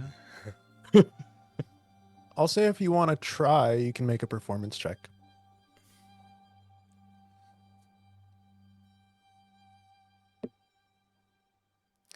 Of all the things to get a nat 20 on, that would be the one. You do find spots in the walls of this cave where scribblings and writings, some people writing in very large, blocky letters that sort of create a fan And you look and you can see where connections can be made between these. And you carve branches. And in the branches, names of people who came before, images, people dancing, of animals.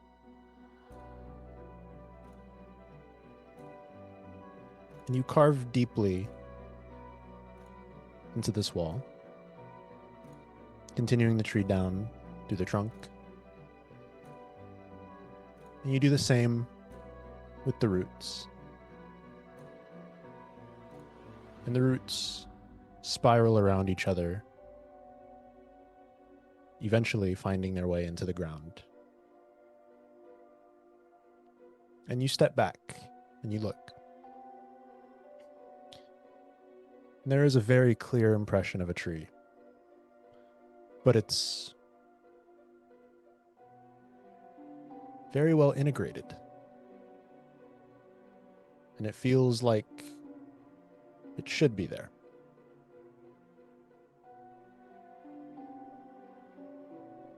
And you know which tree I was going for, I'm assuming. Mm-hmm. Mm-hmm. The big tree. Yes. Praise the church of the big tree.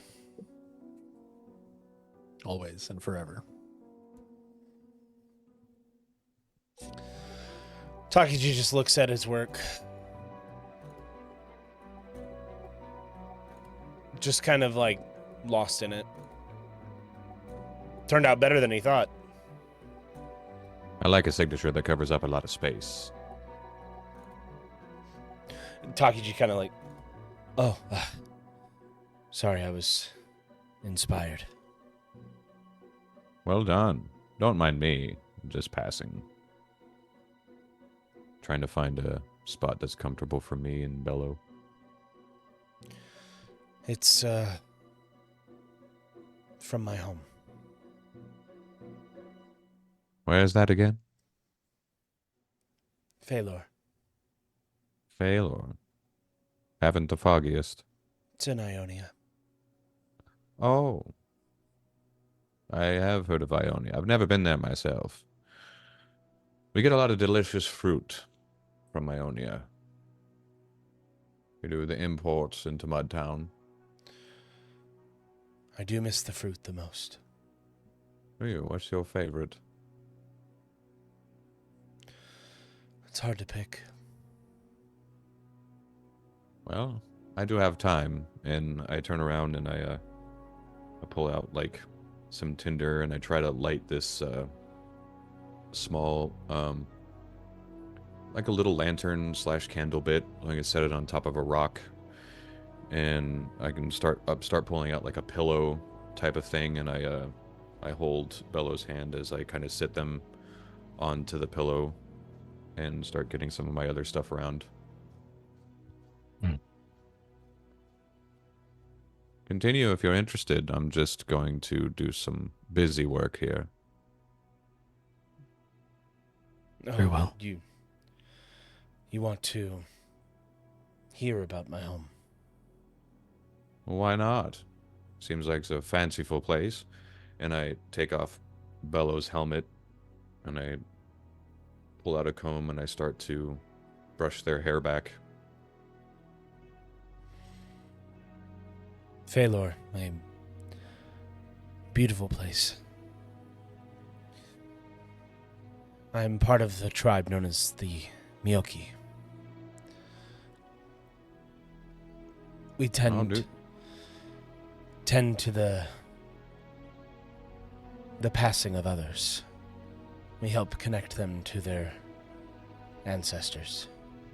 Tend to the passing of others. I pull out scissors, and as I get the last bits of strands on Bello's head back, completely slicked back, I start to cut the edges at the very back of the hair to edge it up at the very nape of the neck. That's fascinating.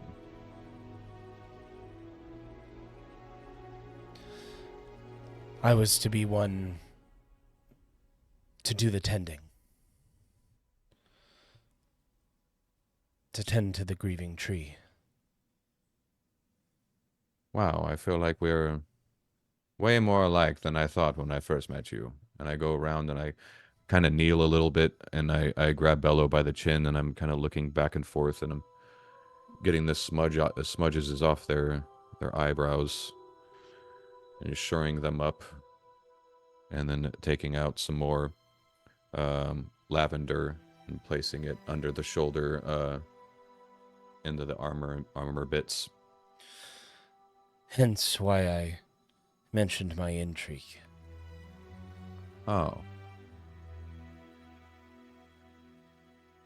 Well, respect to you. Oh. You have any parents? Yes. They still around? I don't know. Oh. Phalor is gone. What's your favorite color? Changing the subject.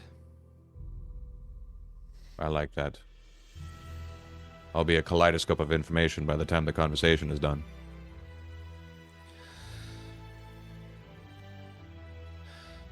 Purple. It's a good color. And you see as I pull out one of the jars and some of the wax that I got from the city before we came, and I set it down next to the light. They're not finished yet, unfortunately. If you're queasy, friend, you might want to look away. And I open their mouth, and I pull out their tongue and the scissors. I snip the tongue off, and I fill the mouth with more lavender, and I close it. Put the helmet back on. Put the tongue in the jar, and I melt some of the beeswax with the light around the edges of the jar. And pull some sand from my bag, and I dump it in there, and I close it. And I put it in my bag. Did you watch that? Takiji did not break eye contact with you. Well done. I've only done that in front of maybe one other or two other people, and I didn't really take to it very well.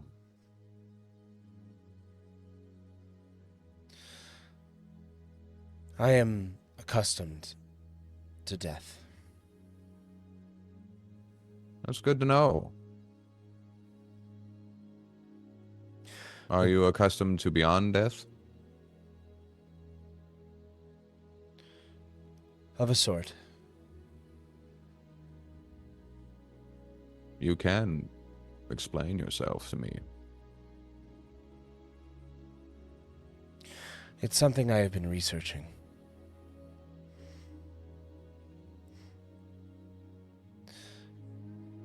The people of Noxus are who I have to thank for my custom to beyond death, to my interest, my intrigue.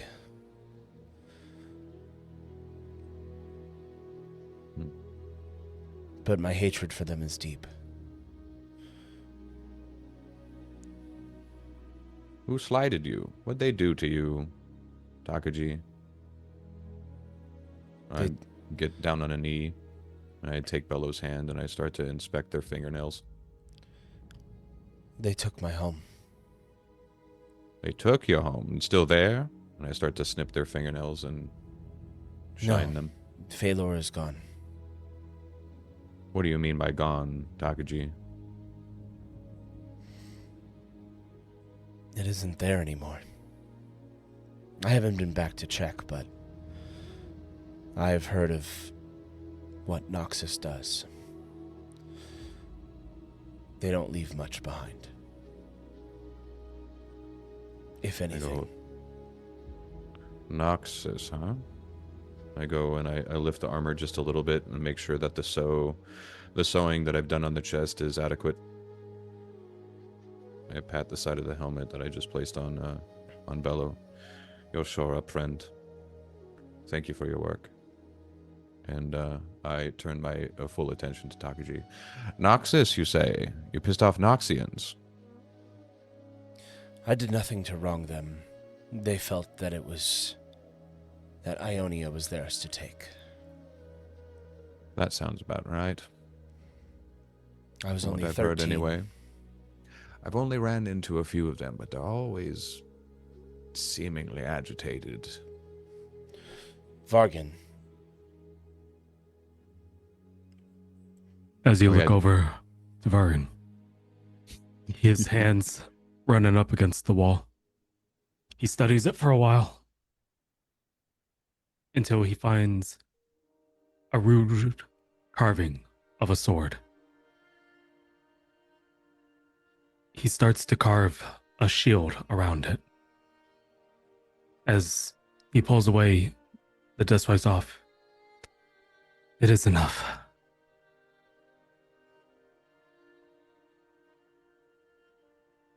Hmm.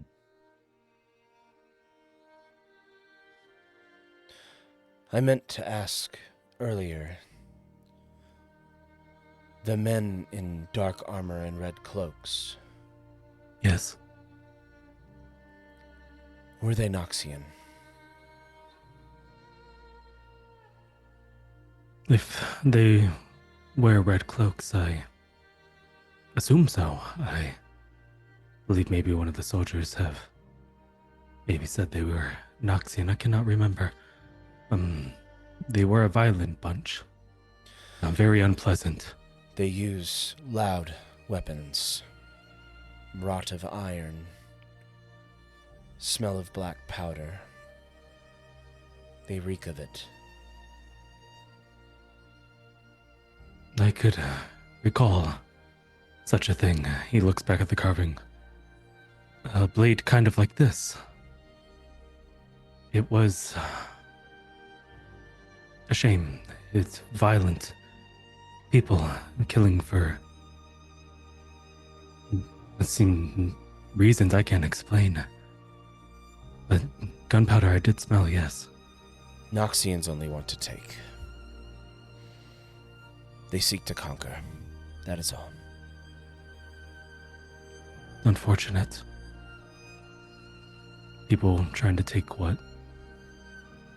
others have instead of appreciating what they already have themselves. And I hate that I hate them so much.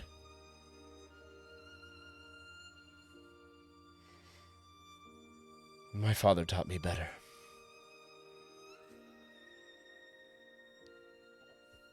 Your father sounds like a good man. He was.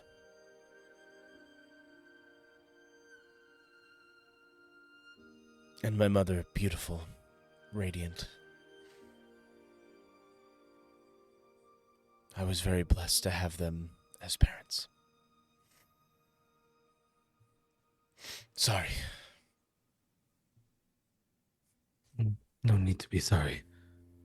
You appreciate life, life that is past and life that is still happening around you. It's a comforting thing to appreciate what life we hold.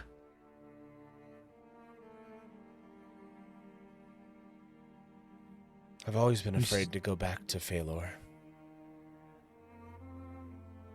I know it's gone, but part of me thinks it's not.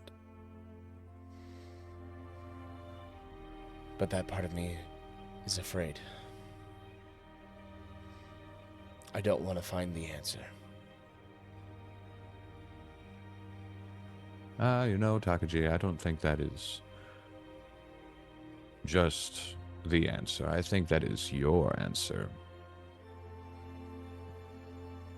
If I may be so bold as to say, I think going back there might be exactly what you should do at some point. You need certainty.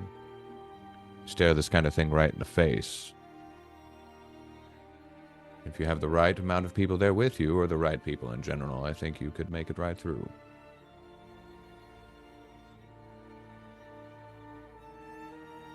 Perhaps if you help me with what I have going on here, we can come to a conclusion with this very strange predicament.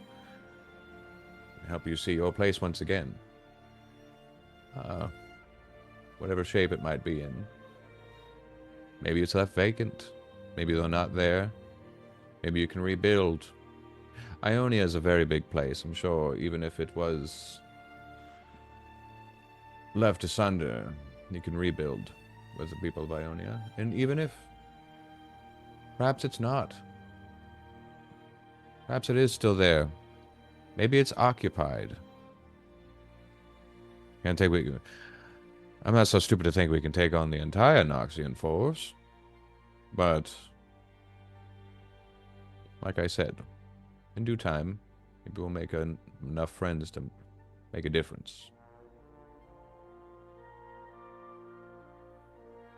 I will take it into consideration. And Takiji just looks back at the carving he made of the tree. You see at this point, Captain Vale makes his way back into the cave, carrying a bundle of twigs and branches that he's found out in the woods. As he makes his way up, he says, "The rain soaked all of this pretty good, but I should be able to carve off some of the bark and get a fire going, get us warmed up." And as he enters, he sees the couple of carvings that you've left. And he goes, "Well, see, you've gotten comfortable." And he notices that the general vibe. And he says,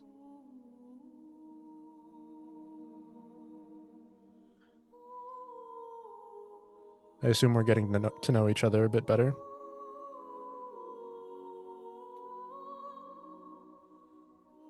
I had I'd say so. assumed that you hopefully heard some of it, so that I do not have to repeat it.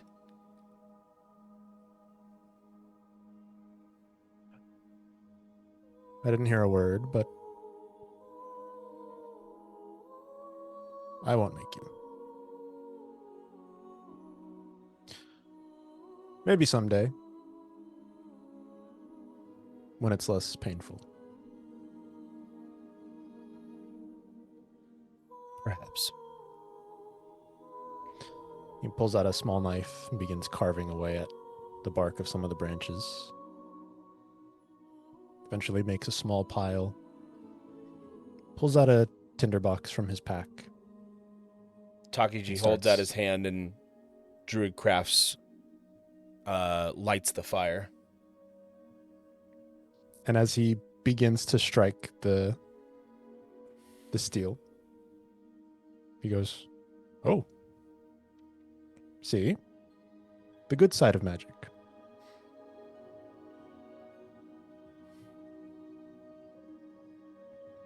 Well, I'll prepare us a meal, and then we can each try to get some rest. As I said, this place is well known. It's not far from the road, so at least one of us should keep an eye for a bit. We can take turns.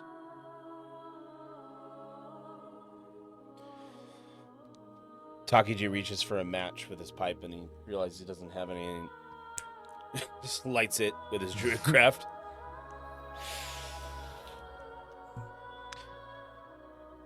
And as your group settles down for a meal and for some well-deserved rest after an unexpectedly eventful day,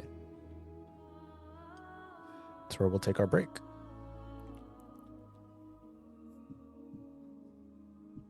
We'll be right back, everybody. Don't go too far away. Wake up, front row. I see you. And we're talking about heavy subject matter here, but this is part of storytelling. Oh, man. Man, I got into it. I almost had you. All right, everybody. We'll see you in a bit. Hey. And welcome back. Hey. Hey. Thanks, camera. Hey. Hey. So, where we left off, Captain Vale had just returned with firewood, set up a campfire in this cave, began to prepare a meal, let everybody know that it would be best if, as the others slept, at least one person kept watch and that you would take turns. But as he prepares your meal and hands it out to each of you, he says, I knew some of this would get a bit rough as we traveled, so I'm giving us the good stuff first, the stuff that wouldn't last too long. And he hands you out some very high quality looking venison stew, brown bread, goat butter. Oh man. This is good stuff. And he says, I learned from Ilvar that sometimes when you're in a bad situation, a good meal can go a long way. I figure this will keep us going for the next few days while we snack on whatever else we have. Nothing like a stew. Especially in a situation like this. In other words, all just coming to right now. Kind No, of like out of this a is nap. before. Oh, this is still before we're going to Yep. sleep. Okay. Mhm. All right. And as you begin having your meal, Captain Breakfast Vale stew. says, yeah, I'd have breakfast stew. You know me. that's probably true. I believe it. Yeah.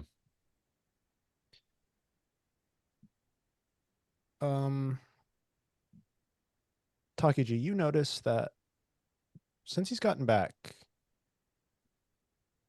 Captain Vale somewhat seems to be not looking in your direction much. And as you begin eating, and he does as well, you see him throw a couple of quick glances at you. And he says,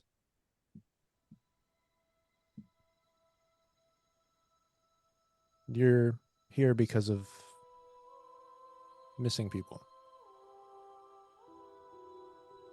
That is correct.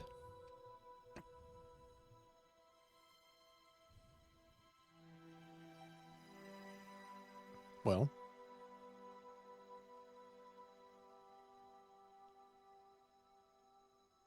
I'll tell you why there are people missing.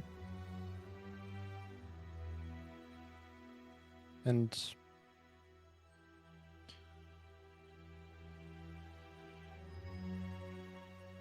I don't know what your intentions were when you found out how and why these people were missing, but just in case.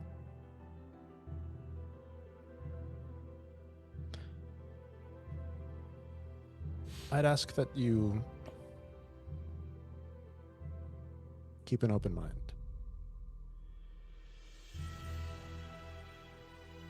I will do my best.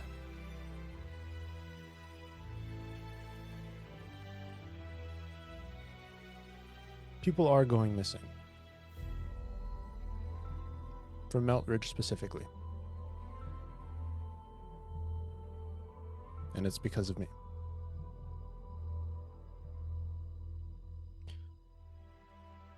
When I returned to Demacia, after my time in Arbormark, I knew that the Rangers wouldn't take me back. The kingdom wouldn't accept what I had done. My time in the military was over. That's when I formed the Ridge Guard. I have my men now. It's been as much as I could ask for.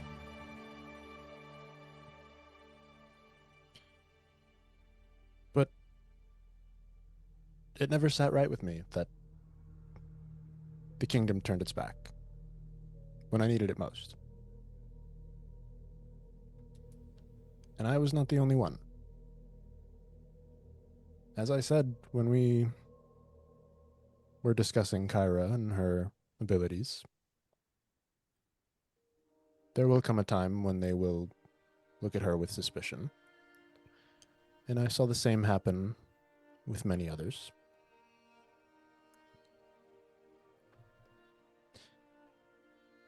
And I saw how it changed them. The looks they would get. People who used to be friends and neighbors now would never see each other. They would avoid each other.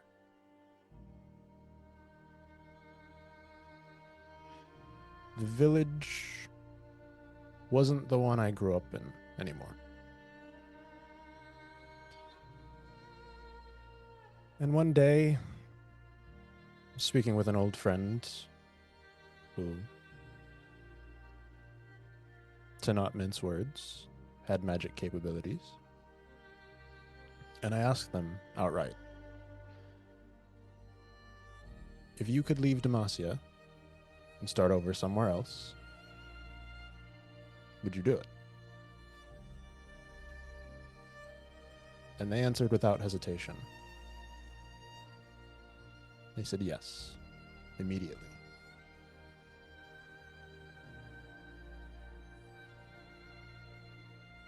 And I made it happen.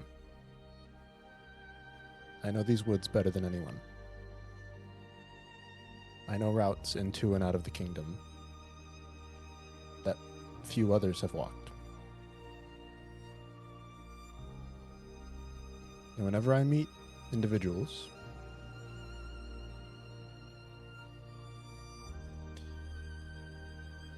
who want to leave it all behind, I do my best. That's why I agreed to come with you. Because your arrival means people know. And I'm sure the more people know, the more they'll start to ask questions. And this whole thing comes to an end. Oh, Captain, you continuously impress. Not only is your stew good, your cooking is good, but you're also saving people?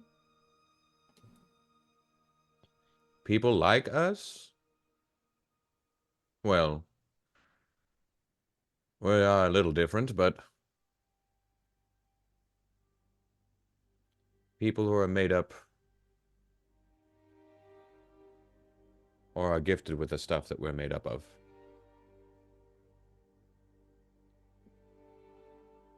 As a sentinel, I am not loyal to any crown. I am only loyal to the greater good, the balance. And it sounds to me like what you are doing is the right thing. I certainly hope so. All of those who I've helped leave the kingdom,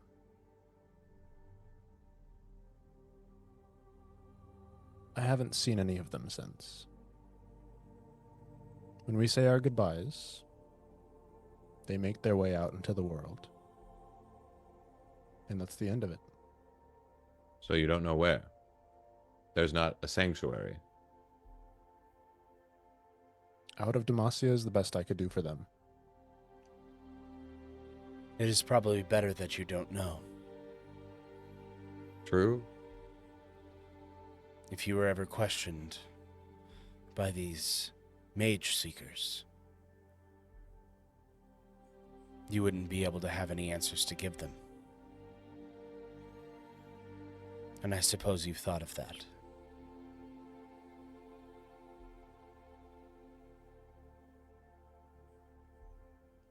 It That's seems part of as it. though, forgive me, it seems as though that everyone you see off, you feel a bit of loss. A whole lot of loss, but what better gift could you give them? You give them exorbitant freedom, anywhere they'd like to go. While home heals, it doesn't mean they can't come back, given time. Maybe a lot of time. But you're so multifaceted. Not only are they building lives elsewhere and living healthy and happy, but you're also here making a complete difference. Right? Representative. And putting forth efforts the best way you can on changing at least the general populace's perspective on magic. At least it seems that's what you're doing.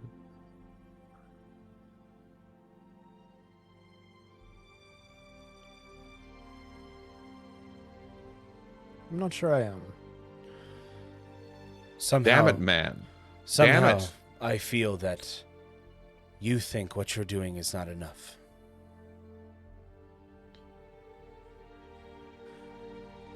How can I think it's ever enough?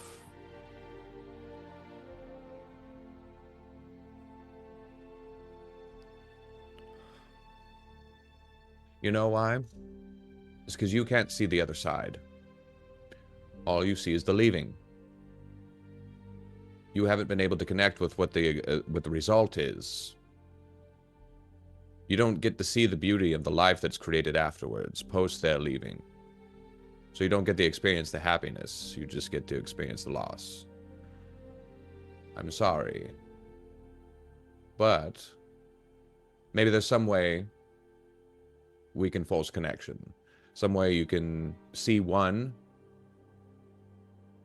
just seeing, maybe not even contacting, having conversation, but just being able to see and witness the good that you've done might bring you some solace. I'm almost agitated at the fact that you're not feeling any sort of proud, any sort of proudness.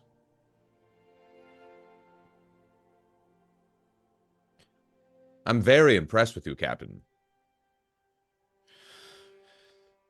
The ego does love a win, but the spirit loves the truth. And the truth of the matter is, you are making impacts. Small stones can create waves.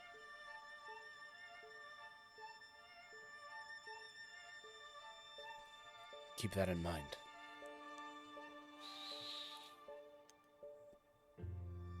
You keep helping magic users, people are made up of magic, count me a friend. I'll find a way to put a smile on that face.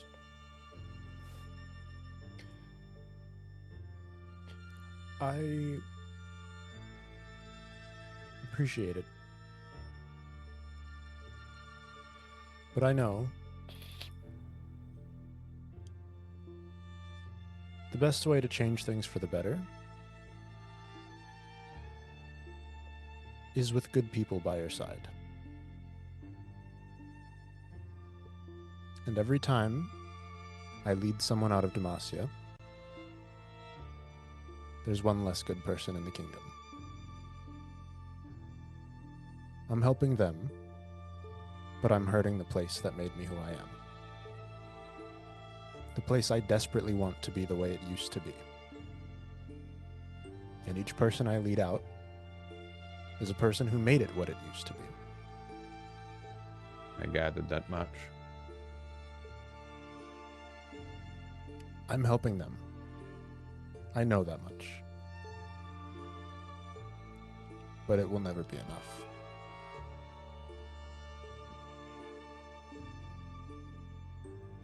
What Perhaps not is now. enough? Good question. You're doing something. The writings on these walls. People write over them. Takiji, you claim you don't know what happened to your home. But yet, over these drawings, you drew a tree. You weren't trying to write over someone's story, you were adding to it. It doesn't mean the writings underneath mean nothing. We don't forget about them, we know that they were there. It's the memory. That's home. It's the memory. That's the effort over time. Yes, maybe there's less good people in the kingdom today than there were yesterday, but those people also weren't changed by the place you saved them from. You didn't change, despite your home being changed. We may not know what fruit those efforts bear. We may not know what comes of the small little things we do, but we're doing something. Most people could do nothing. Most people choose to do nothing. You're trying to make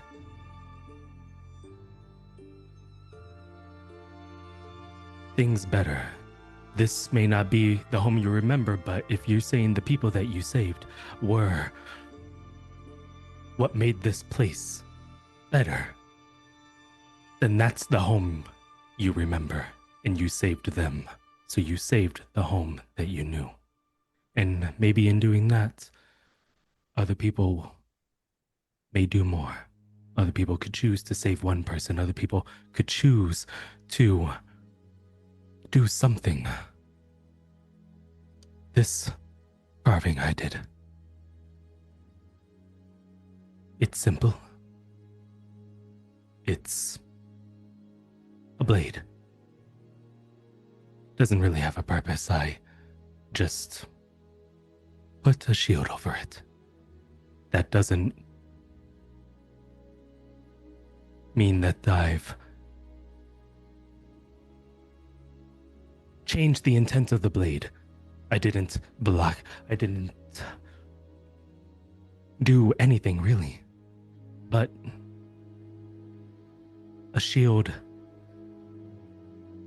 stands in between. I put over my carving on someone else's because it is what is meant to be in between. You are that shield for your home. That's not nothing. If anything, that means everything.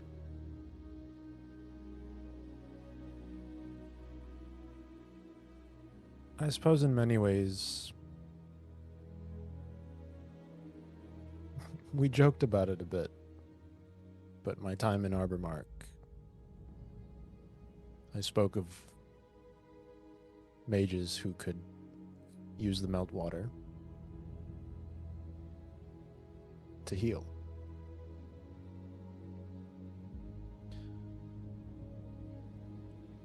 And we had said, we wonder whether it's the water or the people that make the difference.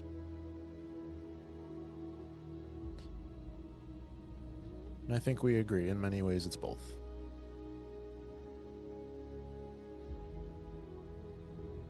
So yes, the memories of the kingdom that made me the person who I am today, they are filled with the images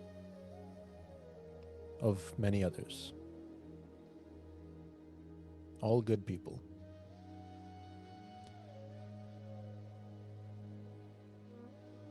All gone. But, as we said, in many ways, it is both the water and the people that do the good.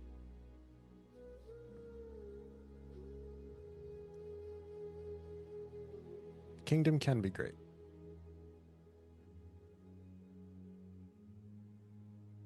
But it needs those who know how to use it best and how to make it as best as it can be. And I try to be that. And I hope I am that.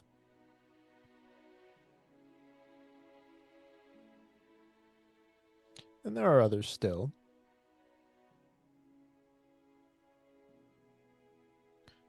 I suppose it's not hurting much to tell you that I'm working very closely with Mr. Eklund and the Shepherd's Rests in this whole endeavor. There's a storeroom under the rest. It's very spacious. Normally we'll have people stay there while they wait for me to be ready to take them. Question. It hasn't really crossed my mind until just now, but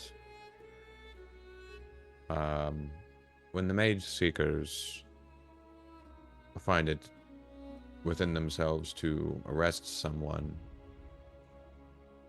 are those someone, are they put in a prison, or are they eradicated? Depends on the situation. What constitutes eradication? Usually it's mutual.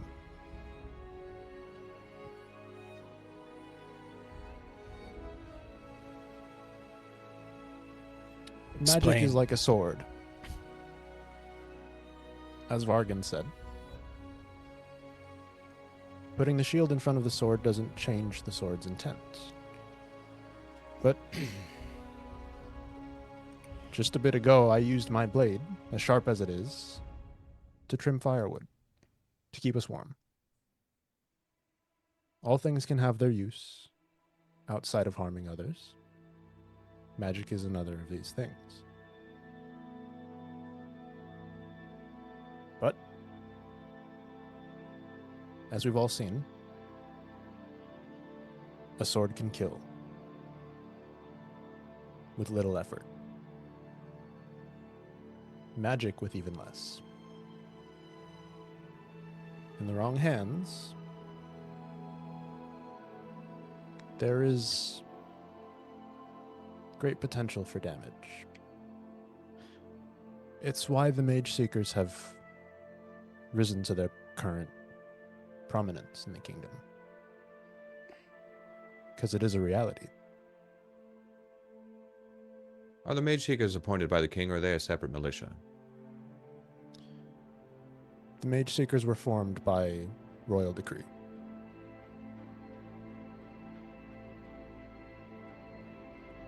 I won't say there wasn't lobbying by noble houses. It wasn't entirely an independent decision of the crown. But it was agreed upon. Do you think the Mage Seekers suspect the Shepherd's Rest as being a safe haven for those you've escorted out of the city? They were sitting in the building. And left after you showed up.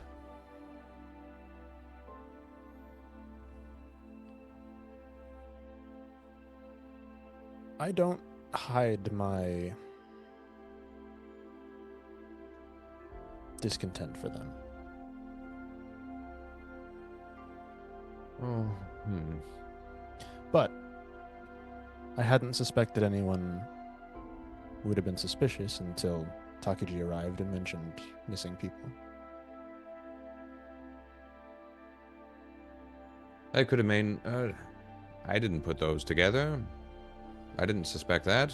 Well, I'm not a Mage Seeker. But It makes me wonder who gave the Sentinels this mission. Who brought it to my sensei's attention. Could have And been who the else's Mage Seekers. attention.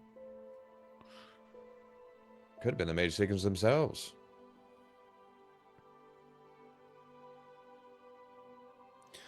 Of course, they didn't know who I was, so they wouldn't greet me as such.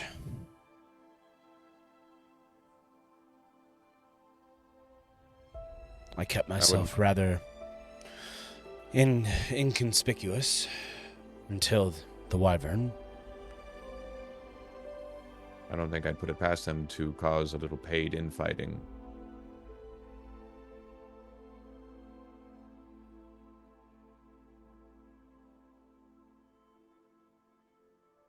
It's hard to say. There could be genuine concern. Do you have any friends that are Mage Seekers?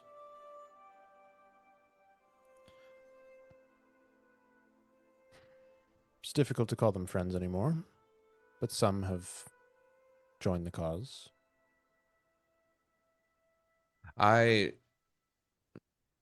dislike it. I dislike Mage Seekers, but I understand fear. I think that the majority of Demacia is just afraid. And fear can change a good man.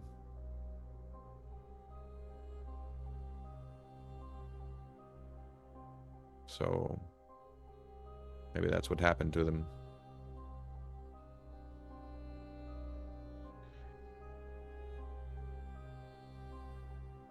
You can't overcome fear, though. So the rest of you are still there. Maybe there is hope for some Mage Seekers. Some are just really excited about it, I'm sure. Those are just bad apples.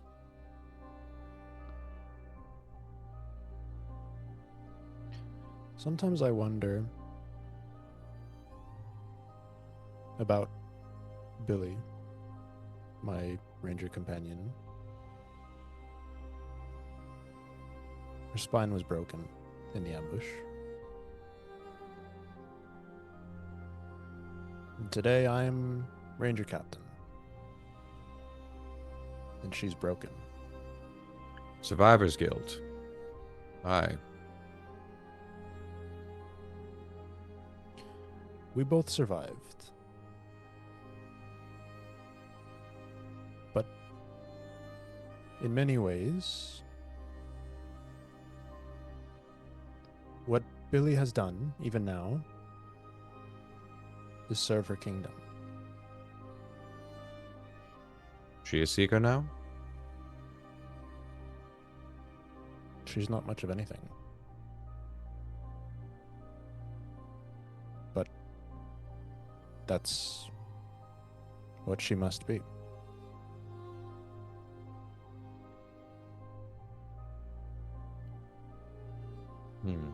Get the sense she does not share your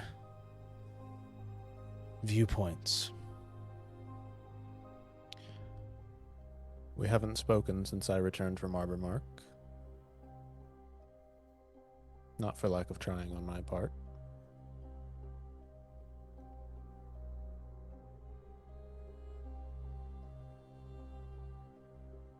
You think she blames you?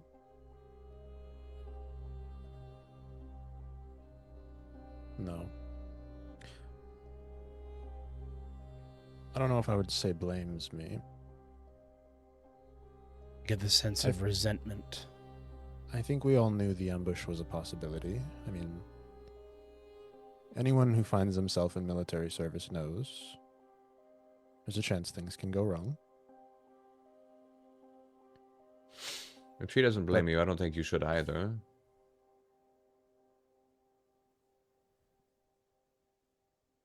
I don't blame myself either. Oh, really? Not for what happened to her. We ended up in similar situations, unable to serve anymore, unable to live as we once could. But something within me made that unacceptable. And in doing what I thought would allow me to serve my kingdom as best I could, I betrayed what the kingdom now stands for. Now stands for. I wish you would put more stock into what you stand for. If I didn't, I wouldn't be here. With you. I guess verbally. Well, did she... I'm sure you offered some sort of aid in her current condition. Did she deny any?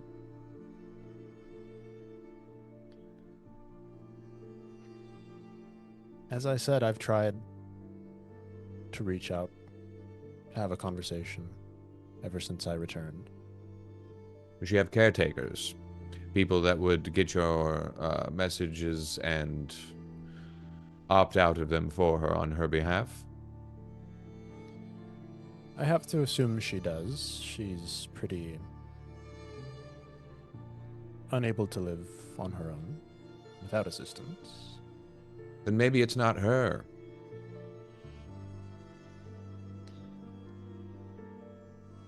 Even in her current state, I spent a lot of time with her before the accident.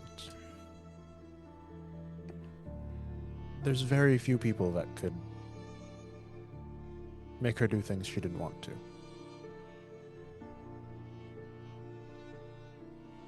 I believe it's her. Whether you want to call it a denial of my help or just disapproval.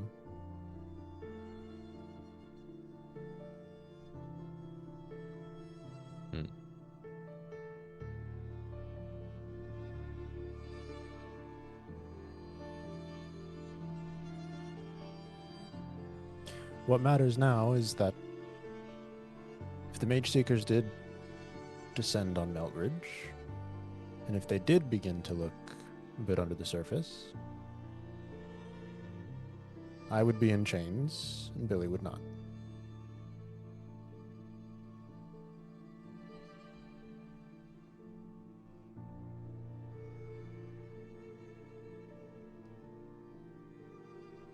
Are there carrots in this stew?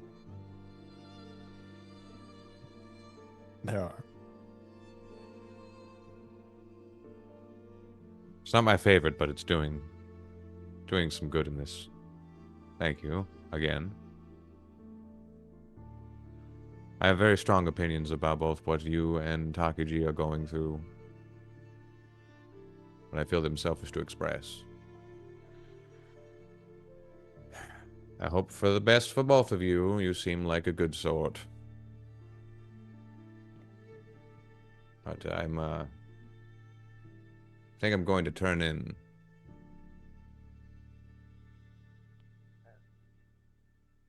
We should decide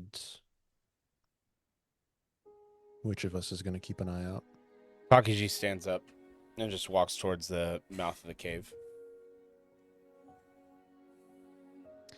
Very well. If you want, you can wake me in a few hours. When I'll I take feel third. when I feel tired.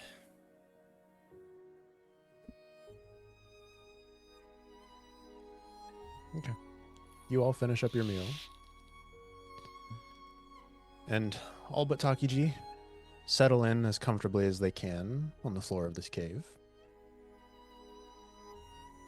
And it's not horrible. You've definitely slept in better conditions.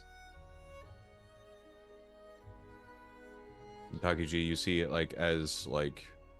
as soon as I start to snore, after I go and I go back to my area where I'm gonna lay down, I lean Bello's body back against the wall, and as soon as I lay down and I start to snore, what force would be moving that body is no longer moving it.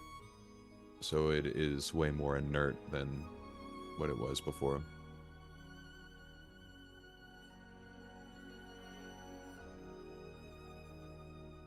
So, Takiji takes note of that.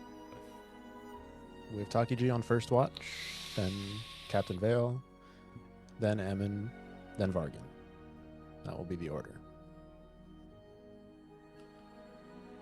Takiji, I believe,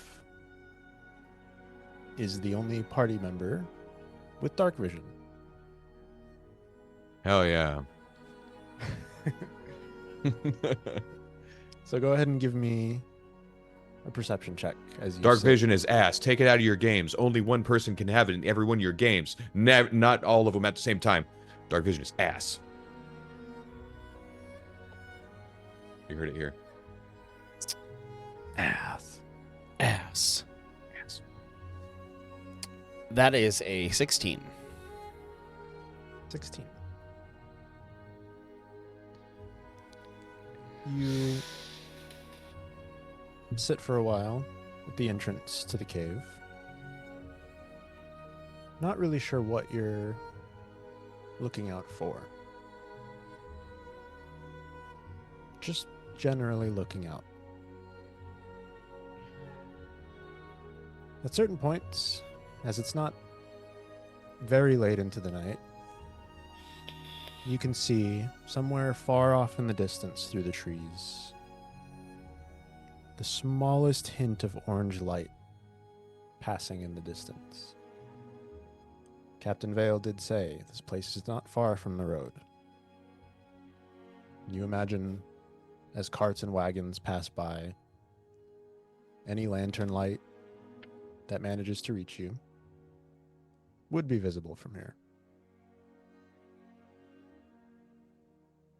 The forest is quiet, and for the next couple hours it remains so. And eventually, as you feel your eyes begin to get heavy, you head back inside and wake Captain Vale.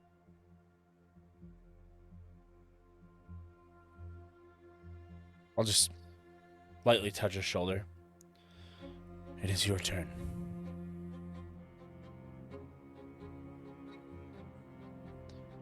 Try to get comfortable.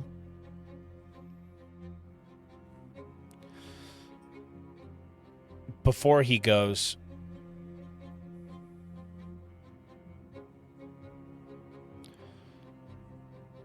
you need to not punish yourself for choices you've made.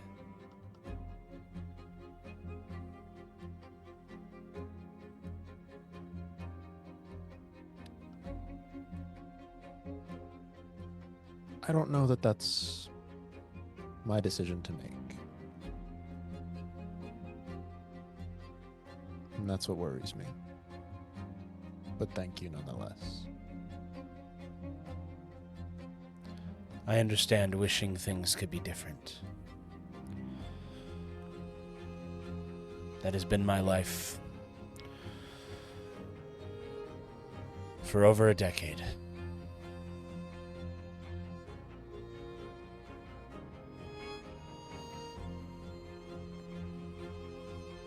Sleep well. Safe watch. Takiji just gets closer to the fire and just curls up. And a couple uneventful hours later, Ahmon, you feel a touch on your shoulder. As soon as the captain like walks over to where I'm snoring, like with every ridge of my snore, my golden lower half of my jaw is going. I'm like, hi. Hi. Can I help you? What's going on? You've got the next couple hours. Oh yes. And you could the captain sees as Bello kind of like comes online. Will it be easier with another set of eyes? It always is. Are there eyes? There's eyes. Yes. 2 of them. Normally. Sometimes there's 1. Sometimes there's none. But right now, at least in this specific friend, there's 2. Luckily for them. And luckier still, the forest seems quiet. Does it now? How quiet? As quiet as I would expect. Like no birds quiet?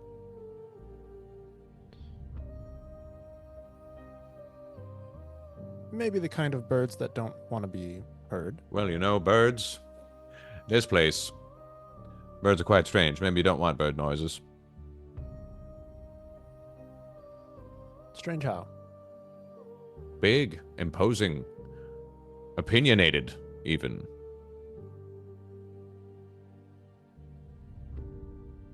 I saw as suppose that's a one bit true.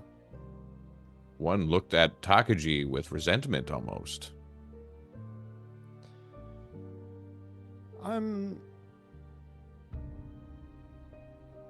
The Silverwing showed a good amount of restraint. Bless him. Birds do fancy bunnies. As I said earlier, the bond between a Silverwing and their rider is a tough thing to break. I do suppose he learned the soft way. Good for him. That would have been gruesome. Could have been. I think the Silverwing was probably not in much condition to fight. I do hope Keep for the best Takiji. for them. I feel bad that the rider fell so hard. Of course. It's natural.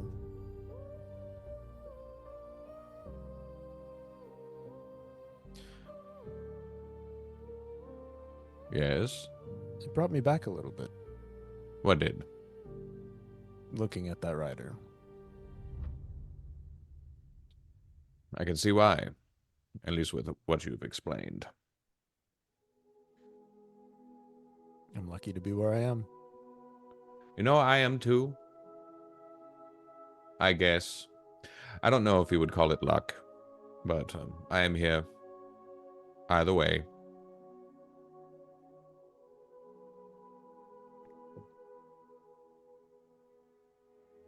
So, when I asked you the question, you kind of stared a little.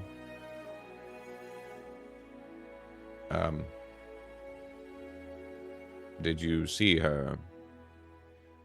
When I asked that question, it's almost awkward. The stare you gave me. It's quite long, almost as if you recognized what I was talking about, did you?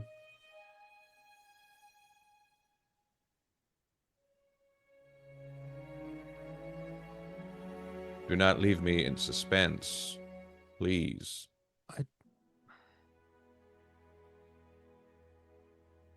I don't know what you meant. Did you feel her? In that moment, I saw someone. What did they look like? They looked like an old friend. Did they say anything?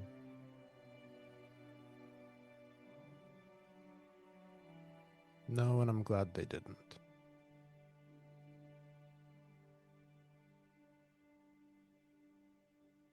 I wish to see her one day again.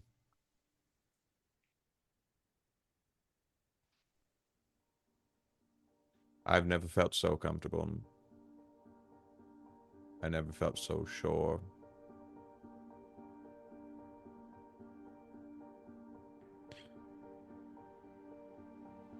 I can tell. We're not talking about the same person. But for your sake, I hope you find certainty. Yes, well. Good night, Captain. I'm gonna move with Bello towards the front of the cave.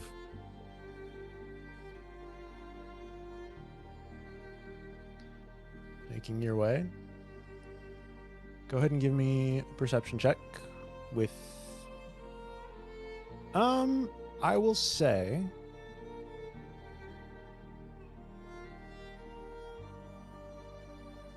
okay, let's see how consistent you want to be here with your dark vision philosophy. No dark vision. You do not have dark vision. No, I don't. If there are external reasons as to why you do not inherently have dark vision, it is okay. Information redacted. Information You redacted. do not have dark vision, but on paper, Mm-hmm. your thralls might. Okay. Well, I could roll twice. Well, I'm saying, do you want your thralls to have dark vision, or are you gonna stand on the principle that dark vision is overused and Actually, maybe I think some it's of your cool. thralls have dark vision? I think it's cool that I don't and my thralls do, because it's not like I could find myself in situations where I do not have them and I am at a disadvantage without them, and I cannot use that to my advantage or anything like that. it's true. I So- think because you're not seeing through them, Yeah. it doesn't I feel like can't a clock cop-out. I can't clock what they're seeing, but I can clock their reactions. Yeah, to some extent, and you can Yeah. feel that the connection is still there or not there, depending on if Yeah, things go yeah, bad. yeah, yeah. Yeah. So okay. So I will say, go ahead and give me a straight perception check because you Oh, would be at a let's go. disadvantage without dark vision, but having your thrall with you, I would say would cancel that out. So just a let's straight roll. roll. I got a 13. 13's not bad.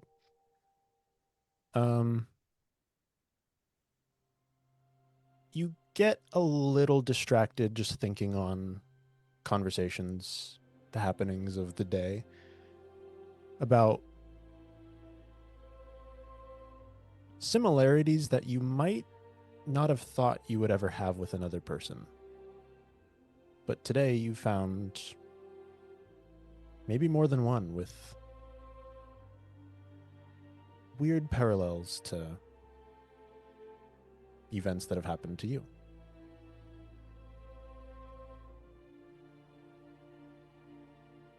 You do wonder a bit what Captain Vale meant just before he went to bed, when he said he knows you're not thinking of the same person. But over the next couple hours, you and your, I don't know if I should say servant, but No, maybe. they're my friends. You and your friend, keep an eye out, and your eye and your ear catch nothing.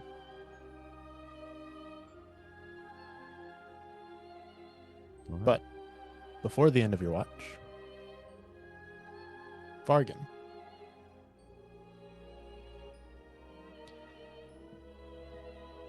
as you sleep, you dream, as you have many times in your recent past. These dreams haven't always come to you, but they have been a lot more recently. You dream of sand, crystal and glass, broken crown, yellow canyon walls, scarred, blood-stained. You dream of blood, of armor, of shells, of horns. You feel afraid.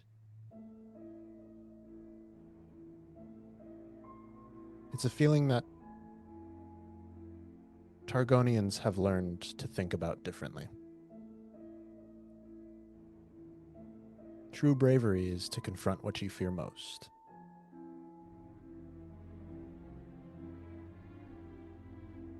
But then, your dreams take on a different feeling.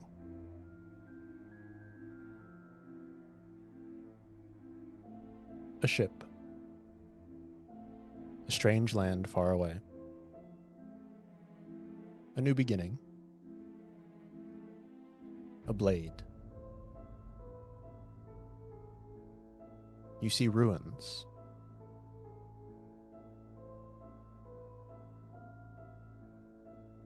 You feel hope. But within the ruins, there is fear.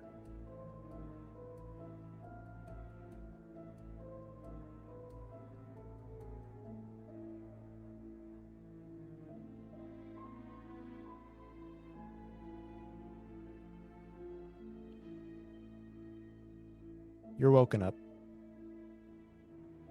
by Ahmon.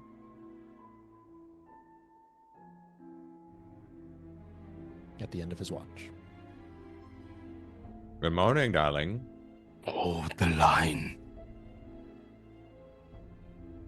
I will point to it. I am awake. You rested. Yes, you could say that. I will Sleep. take watch. Sleep apnea is tough. Sleep apnea. Yes. Hmm. How'd you sleep? Slept well. I slept well. And you? Yeah, it was rough. But anyway, you said hold the line? I did not Where say is it? that. Oh, you did. And that was not me. Hmm. You must be mistaken. Perhaps. You okay? Yes, I'm quite well and rested. You get some more rest. I will keep watch. All right. I'll go do that now. Sleep well. Vargan Oh. turns and heads towards the mouth of the cave.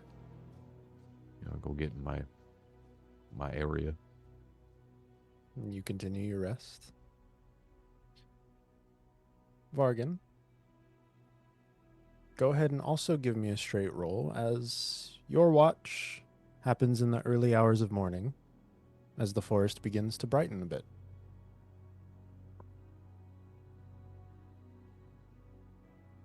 12. 12. With the earliest bits of sunlight that begin to come through the trees, the forest starts to wake up. You don't know what lives in these woods, but you hear them. All sorts of sounds, slowly increasing in volume over time. You listen for a while.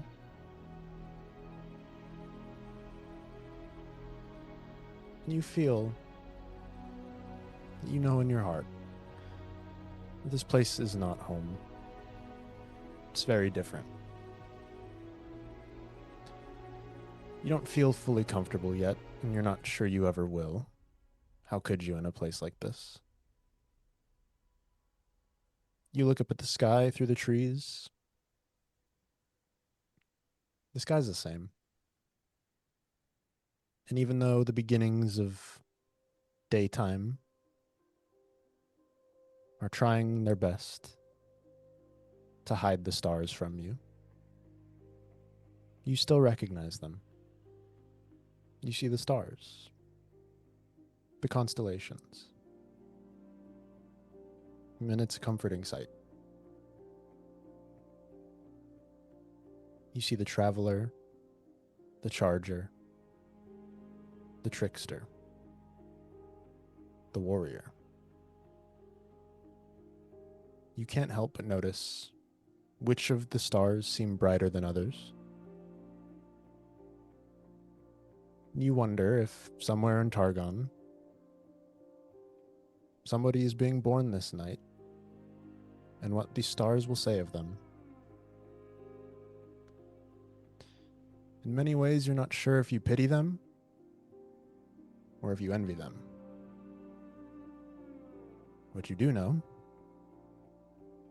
is that in your heart, you're where you need to be.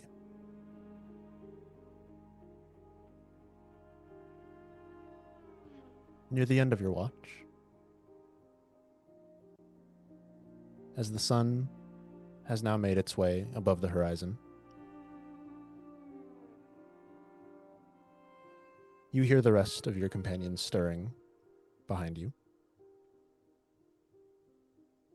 But outside the cave, you hear a sound. A loud whooshing sound from far above. Something moves quickly, passing over the trees. And you hear a screeching sound. that you can't help but feel you've heard before. The rest of you hear this as well. From outside the cave, there's a loud, fast whooshing sound and a screech.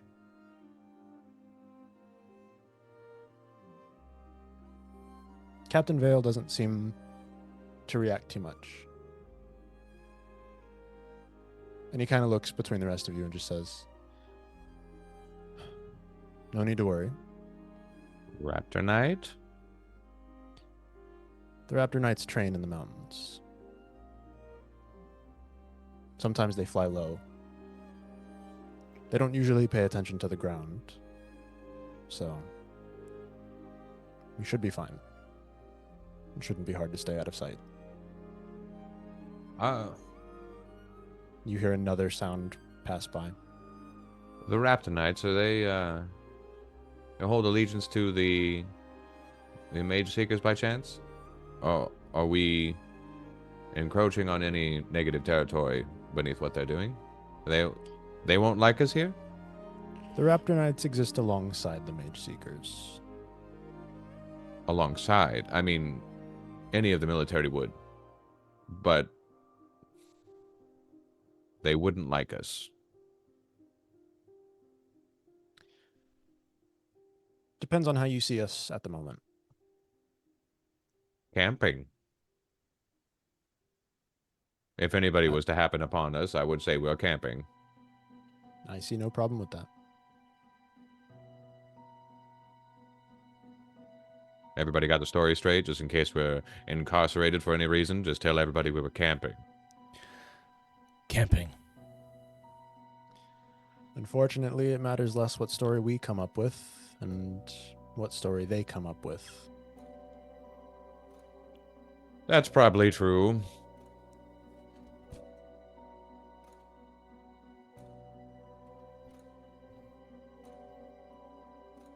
And as you collect your things and begin to set out for another day of travel in the forest, you continue to hear the screeches, the low flying sounds of silverwing raptors.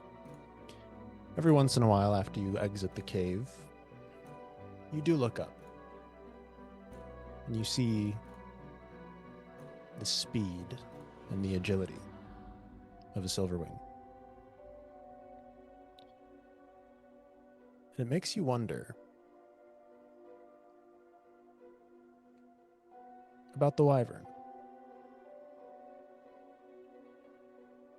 How and why did the attack happen? These creatures would not be easy to pull out of the sky. But it happened.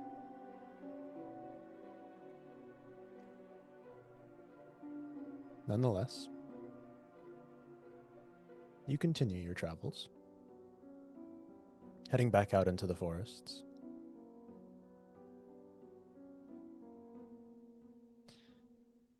Captain Vale, at some point, fairly early in your travels, says, "So, I know our accommodations weren't exactly ideal, but I assume you're all well rested. And this is where we will decide an important decision about last night's rest. Because we have a house rule that I'm introducing here. That's right. The party has slept through the night, but whether they receive the benefits of a long rest is for you as a group to decide. Because in this game, a long rest is not something you earn by default. Long rests will always restore your species traits, your background features, and any features you get from a feat. But class features, spells, anything of that nature, that's usually restored by a long rest, is not. In that case, a long rest is considered the same as a short rest, including the restoration of hit points, which means if you had wished to restore hit points during this rest, you would have to do so by rolling hit dice as you would during a short rest. Unless the party agrees to use a recall charge, which I'm giving you one of to begin the game with. As a group, you have a recall charge. And what this means is when you rest, you can decide to pay your one recall charge to gain the benefits of the long rest, to regain your class features, to regain your spell slots, to regain your full hit points. Costs you the recall charge, and you won't gain another one until I give you one willingly as the DM, or until one of you falls to 0 hit points for the first time since your previous rest. Until then, all of your long rests will be counted as short rests for class features. So, you have to decide whether you're going to use your recall charge. As I have said, you spell still regain slots. some things. That is true. I have spell slots. My spell slots were used. I want my spell slots back.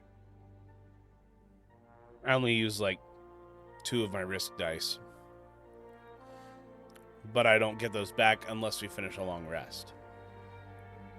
We did finish a long rest. So if we use a recall point, I get my spell slots back. If we don't, I don't. Yeah. Correct? All Yep. right. Same thing goes for my risk dice, right? Any class feature that you only get back on long rests, you don't regain unless you use a recall charge. Your species traits you get back whenever it says.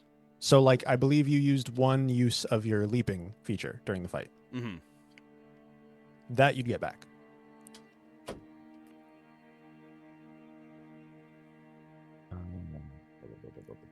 And Vargan as well, you used one of your regenerations, and you'd get that back regardless, because species traits you get back no matter what. It's just your class features, spell slots, and hit points from the long rest. Okay. The species traits I get back regardless. I can deal without it if you guys want to go without it. Honestly, out of the 3 of us, it affects me the least, whether we do or not. So It affects whatever me y'all kind of. want. Yeah, it affects me the most. I leave it up to you. Like my guy's just straight oonga boonga. That's it. Yeah. I'm down the 3 pretty big spells if we don't. But I'm okay to go without it. I mean, if we use it now, we'll be ready for the next big thing. And we will know for damn sure that after that we should rest, right? Yeah. Or hopefully get a recall. I guess, yeah, we won't have a recall point. Well, you're And the person I it will affects the say- most, and you're saying if you're out the big spells, then I'll warn you, you can't have more than one recall charge. So, Also, can't bank them. if going into the next fight, one of you falls unconscious, you maintain the same one recall charge. Oh, yeah, we should use it. Yeah, Yeah. might as well. Okay. Okay. So then you all agree the recall charge is spent. You regain everything you normally would after a long rest. Total recall. Recall, I'm excited to recall, see- recall. I'm very excited to see the balance ramifications of recall charges. Me! You're just out to get me! Spells have a lot of power. Mm-hmm. They do. And look, I have hammer Maybe- oonga boonga. that is true. But your hammer's doing 1d8. Justin confirmed Mage Seeker. That is true. Look, 5e's balanced around like 8 encounters a day, and when's the last time you did 8 encounters in a day? It's true. It's true. Next session, 8 encounters. And maybe this will make people appreciate cantrips more, because eventually you'll run out of all of your spell slots. That's true, and you'll do an man. entire fight with cantrips. That's true, but also like cantrips need to not. Cantrips have to do something more than just like change your shirt green. Like Cantrips don't do fucking shit. There are plenty, and they scale. my And they cantrips scale are very actually, well. My cantrips are actually cool. Yeah. Damn. When I cannot care about using long rests to regain hit dice or regain risk dice is like 13th level. It's like 10 levels from now to when I can just not care. Yep. Yeah. It's going to have a lot of... Right now, you don't have many class features. But it's only going to get worse the longer we play, where you're like, I'm missing a lot. Oh And yeah. right now, we're gonna a get full long rest, I don't even know for certain if that's going to be true for me. We got it to might not. we got to be in a cave around a fire with some stew, with some blankets, and after some stories, and we slept well. I think we would be well equipped the next time we got up. No interruptions besides the fact that we took turns fucking Watching, yeah. yeah. It was still a very comfy... It was a comfy rest, for sure. Yeah. I mean, aside from the fact that we were sleeping on hard cave floor. We had bedrolls, right? So, like, this thin. I had So- nice bedrolls. Any other rest we use that doesn't my involve bedrolls a are recall is Tempur-Pedic. considered a short rest. Memory foam Except bedrolls. for... I know it's kind of complicated. It's kind of hard to remember. Except for species traits, background features, also region traits. Your stuff from your region, by the way, another house rule to anyone watching. They all have an additional trait based on the region where they're most comfortable and feel the most at home. You Mhm. get that back too. And feats. Anything you get from a feat. So If like we lucky- remember, we'll explain those. We'll explain these thoroughly in the podcast. I think Sure, we should do yeah. that. And our individual ones, because like, why not? Hey, join the Patreon. Do That's where you get the podcast. They're very long and very cool. It's only $1 a month for the to get in access to detail. the podcast. And there are some other house rules that will come up in the future that are going to complicate things a little bit. One of them involving leveling up. But I'm going to have to probably talk to each of you individually about that. I did discuss it a bit briefly in our session 0, but leveling up is not just going to be something that happens. Like, hey, I woke up and now I'm level whatever. There's going to be a path. There's going to be a justification for why you suddenly have these new abilities that you just gained. Sure. No, but we will get to that in the future. We'll see how long it takes me to give you guys one level. You mean we're not Okay. leveling up this session? It's only the second Wait, what? session. I want level 4. I don't want level 4. Level 3 is a banger. Level 3 is a banger. I love starting campaigns at level 3. I want level 6 though. You guys need to be afraid of reaching level Level 5. 5 because I Level will 5. probably keep you level 5 for so long. Because level Yeah. 5 is such a good level. It Yeah. is. Extra attack, baby. It's the first level that cantrip scale as well. Extra attack, yeah. Extra attack, baby. That's what it is for marshals. We get that Isn't extra it attack. crazy? Isn't it crazy that marshals get an extra attack, which just kind of adds another damage dice, and cantrip scale, which kind of just adds another damage dice? Almost like magic users using cantrips is supposed to be equal in power to marshals using their weapons. Like I said, if you had Cantrips. cantrips that don't just change your shirt green, Don't take those ones. I'll just change it to blue instead. Fucking yeah. It's pink. Or if you have It's like blue. Eldritch It's Blast. pink. It's blue. Freaking Cinderella up in this bitch. Well, It's okay. now My that you've cantrips agreed, are- That's My also cantrips are that gonna also be wasn't cool. Cinderella. It was Sleeping Beauty. I'm glad nobody corrected me and let me correct myself. with the long rest taken, The recall charge expended. You regain all your stuff. You tell Captain Vale you slept well. As well as you could have, given the circumstances. And you're grateful for that. And he remembers something as he's walking ahead of you. He says, "Oh, I completely forgot. I had put something together before we left the village that I thought might come in handy. I only have 2 of them for now, but there's an old ranger's remedy that we've been making for as long as I can remember, even before my time. It was taught to me by my higher-ups." And he holds out 2 pouches. We call it Ranger Salve. It's pretty good for cleaning up wounds.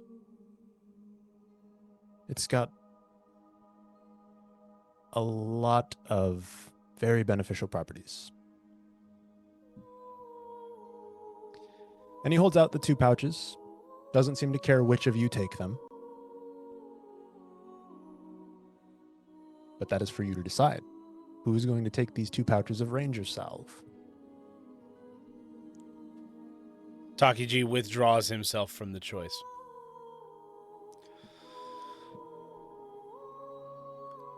I am okay.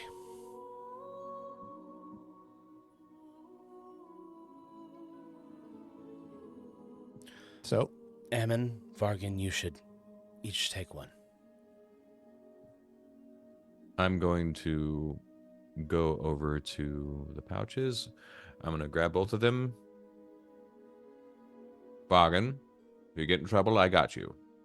Takiji, take the damn pouch.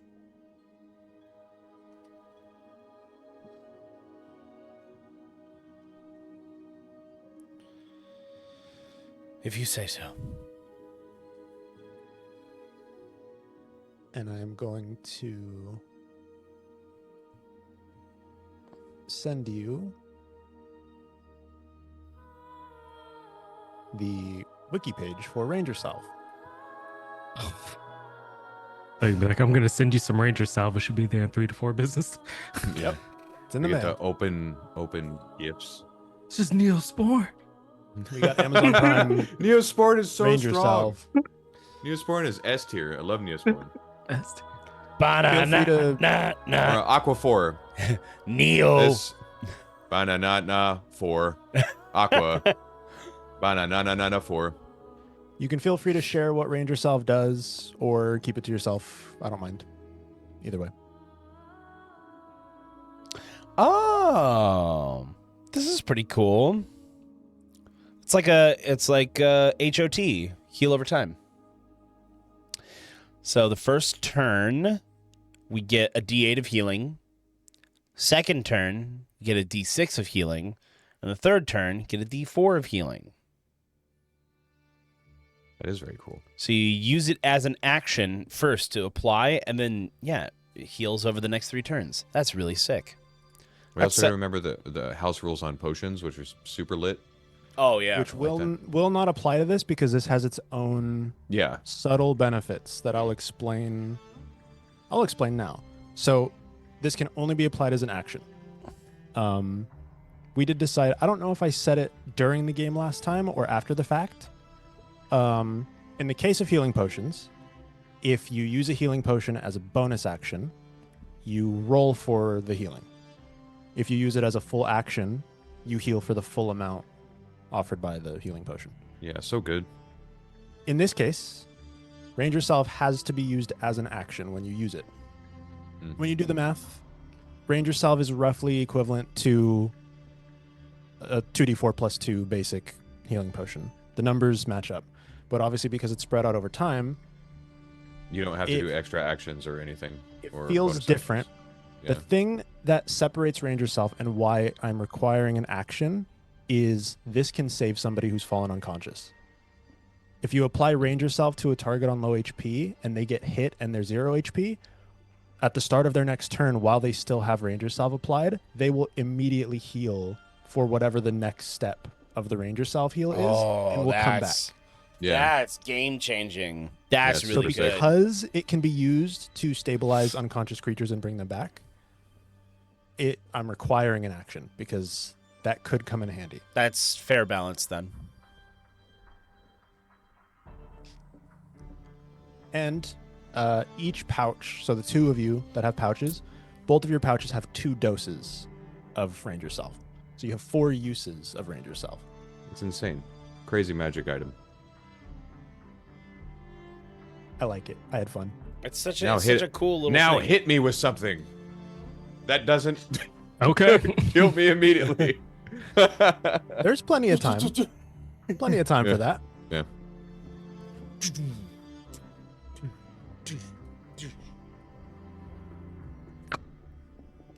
Yeah. Yeah. So It's all mime are things. continuing your travels. Captain Vale at one point just says, I've never met anyone from House Durand. I was Other than- curious myself. Other than leading you there, I'm not really sure how useful I'll be in the exchange, if you want to call it an exchange. You are official looking enough. Still a representative. You're somebody that doesn't look like me.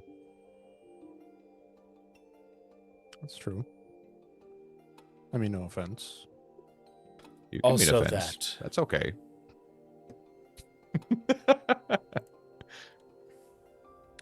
I don't know if I said this before, but although I haven't met any of them, I've heard a lot about House Durand. It's impossible to be Demacian and not hear about House Durand. Hmm. They seem the most... I don't know if distant is the right word, but separate from the crown, separate from what goes on in the great city and all of the other dealings of the noble houses. They do their own thing. And that might benefit us.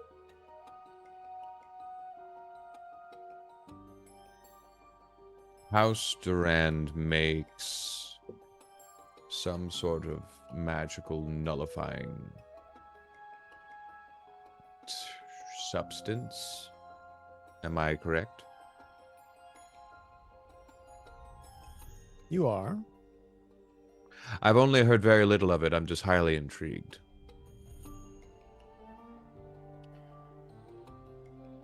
Well, it's not exactly very well known.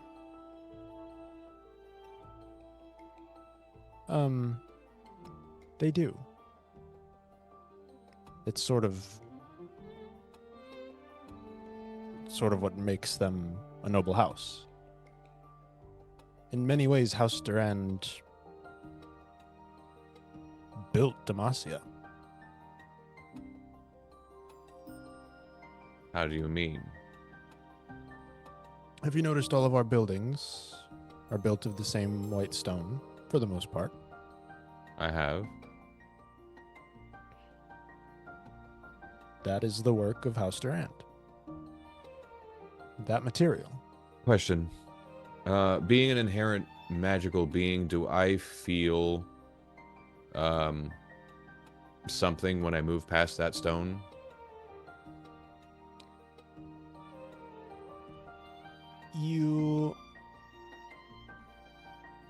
It's not something you would notice passively. Let me tell you about a special fucking feeling you get as a bald human.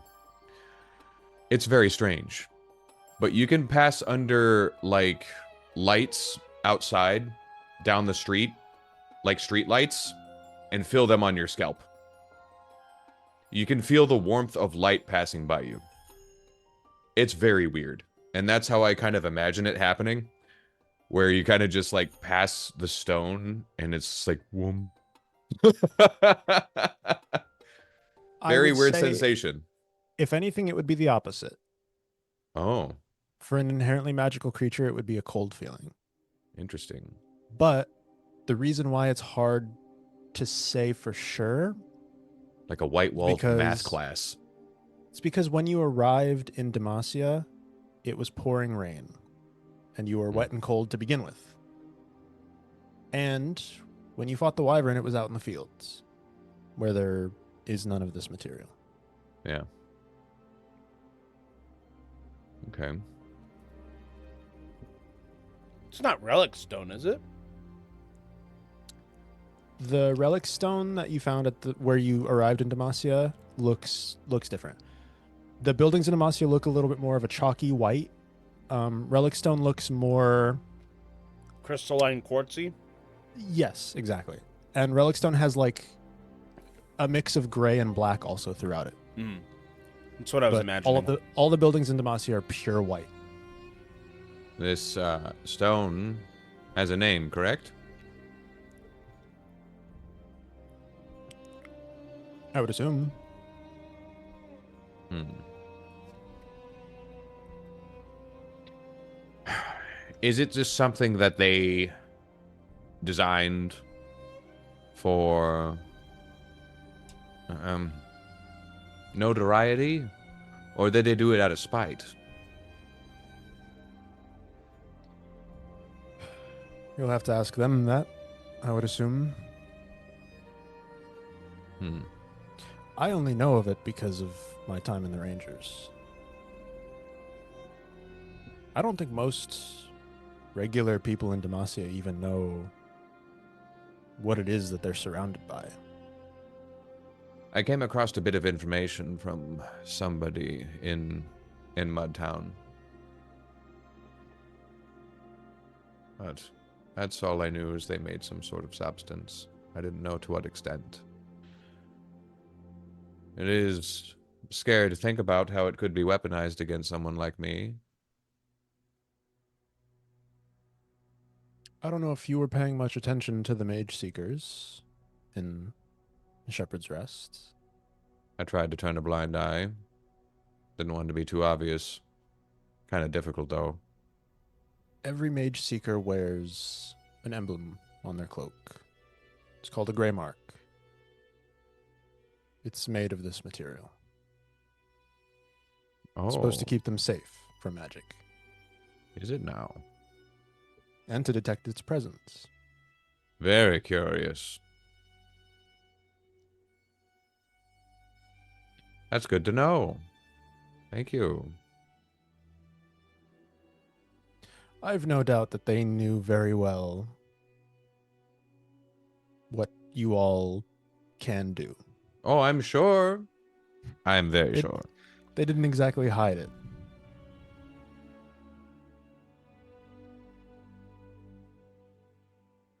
It's interesting you know of it.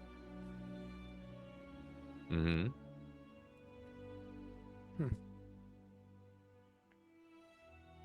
I mean, maybe I shouldn't be surprised.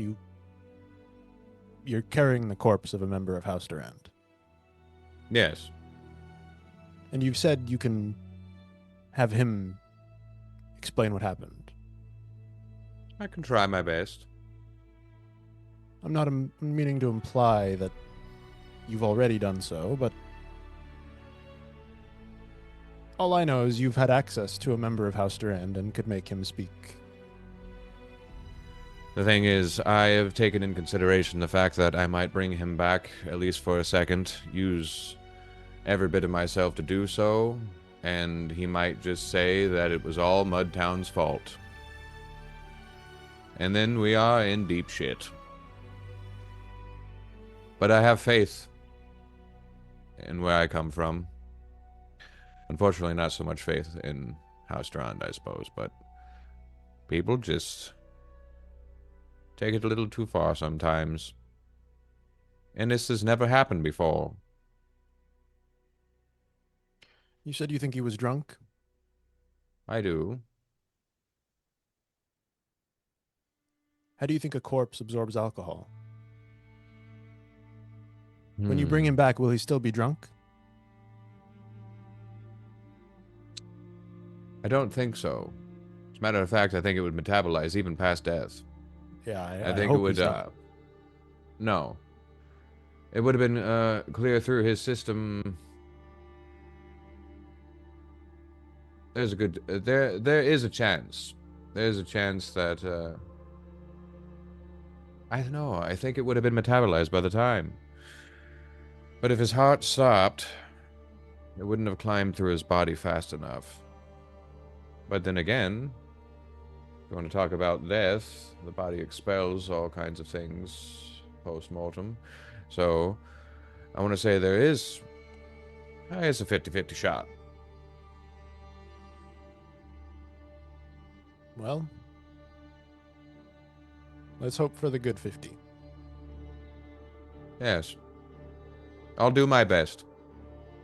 Which 50 is the good 50 in this case? The one where he's not drunk and he absolves Mud Town of any sort of ill intent or negligence. Are some people more honest when they're drunk? I suppose so. Maybe it could work in our favor if he was. But it would be quite interesting to meet a drunk undead. We could find out what happens. What do you mean? You've got both on you right now. I do. What, alcohol and a dead person? I do. Quite. I just, There's plenty of time. We can explore that at some other point. You're morbid. I like you. But, Takiji? It would bring up some new theories in terms of death and beyond death. New information. I'd also be intrigued to know this answer. Scientific experiments. Interesting. Well, I have a respect to my friends that is probably not really understood by many. I don't know how comfortable I feel about exploiting them in that fashion. They knew what they were getting themselves into when they did what they did. At least most of you know what? I might have somebody in the bag. Well,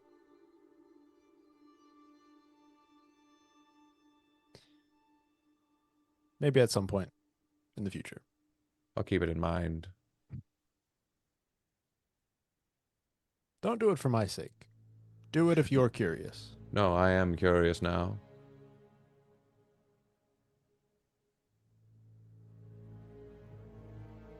I know it's a strange topic. I'm just trying to pass the time. No, it's not strange at all. You see a look on his face where you saying it's not strange at all, and he's looking at an alligator vestaya with a golden jaw. Yeah. He's like, "You're right. It's not ridiculous. I know. That's why I said it. Definitely not." In present company, yes, this is the least weird thing. It's quite normal. What's your problem? Oh, I know the exact person. I haven't seen him in a while. A reunion. It's a good time to drink. Oh, yeah. For some, I shall not partake. I might even have a swig myself. I've been sober for years. How much will we learn from that? Being sober? No, we'll learn a lot if the undead takes a drink. Yes. How much will we learn from you if you take one? Oh. Unfortunately, probably too much. It's part of the reason why I went sober in the first place. My golden jaw will run hot, turn orange. Believe me, I still have many questions about you, but there's time for such questions.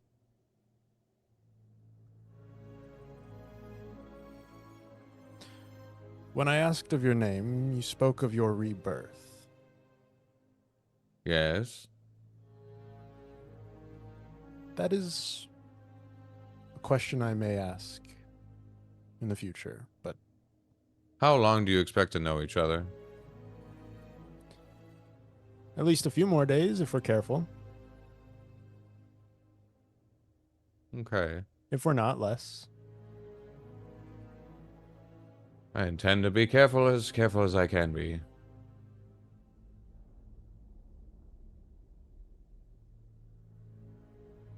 Are you going to get specific? Or are you going to keep playing coy? I'm not playing coy. I'm just informing you of my interest, and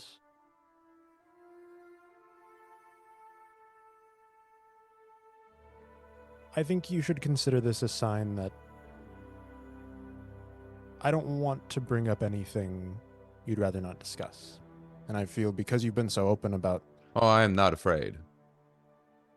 I don't think you are, but you've talked a good deal about your reasons for being here, your friends, the deals you've made with them. But when I asked of your name, the answer was short and simple. It was a name you gave yourself upon your rebirth. Yes, sir. There's clearly a lot more there, but it's the shortest answer I've gotten from you so far. And I assume there's a reason for that. Well, assuming makes an ass out of you and me. Another day then. Another day. You continue traveling for another few hours, sharing conversations, talking about Demacia, these woods, Captain Vale's time in the Rangers. At some point, you reach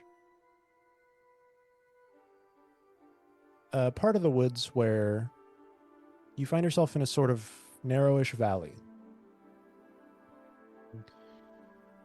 There are pretty high rock walls on either side of you. And this valley kind of curves to the left a bit in the distance. It's the easiest way to travel through here. The ground is very slightly mushy. There's a layer of moss on everything. And even though it hasn't rained yet, as of this morning, the rain from yesterday has clearly soaked through the earth and made the trip very spongy.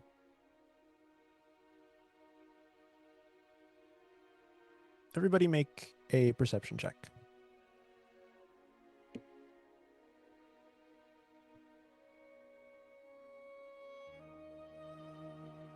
I got a 4.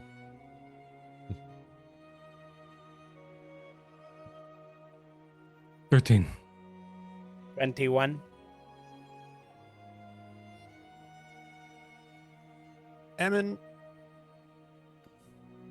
it's a lovely day. Isn't it now? Beautiful morning. The sun is out. The forest is beautiful. Takiji and Vargan. You look into this valley. And you can tell just from the general layout of the place and how up above on the rock walls there are dense amounts of tall trees. But in this valley, there's a few scattered. There are trunks that have fallen. There's random assortments of rock. This was probably a place where a river once carved through. But the river's moved on.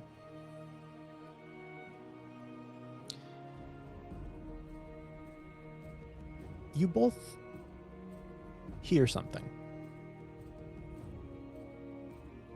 From somewhere to your right in this valley, but unseen to you, you hear what sounds like sniffling. So somebody's upset about something.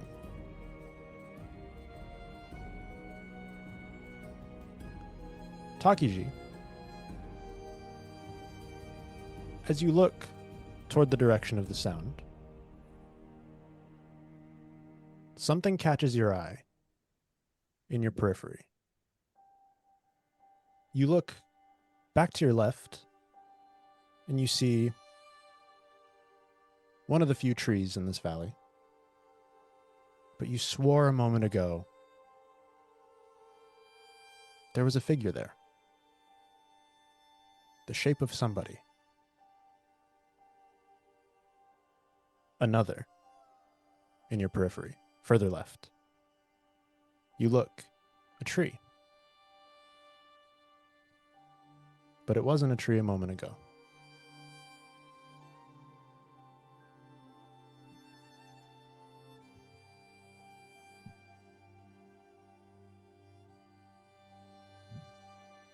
And Captain Vale did not roll very well.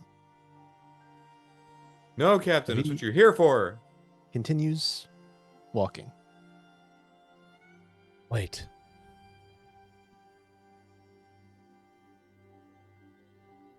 Something strange is going on. He stops.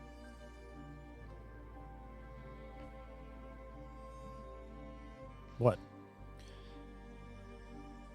The trees.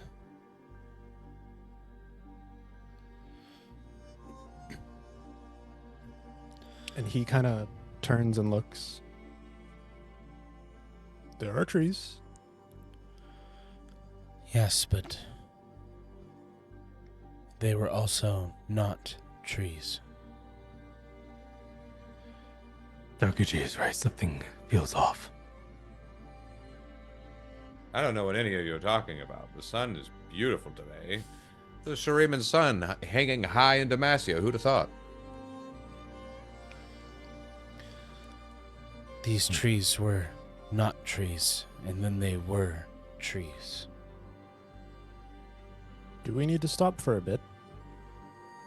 We can take a seat. You We can sit. take 30. I'll look. And I'll just walk up to one of the trees that wasn't a tree before, but is a tree now. Okay.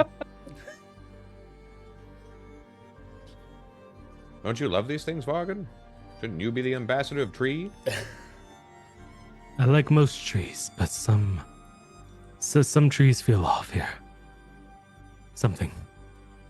Takiji, you walk up to one of the trees, which just a moment before had appeared to you out of the corner of your eye in the shape of a person. And you walk up and you look intently at where you swear you had seen somebody. And it's a tree.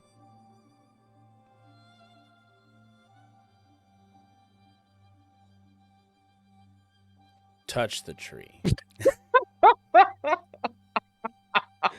Thank you, camera.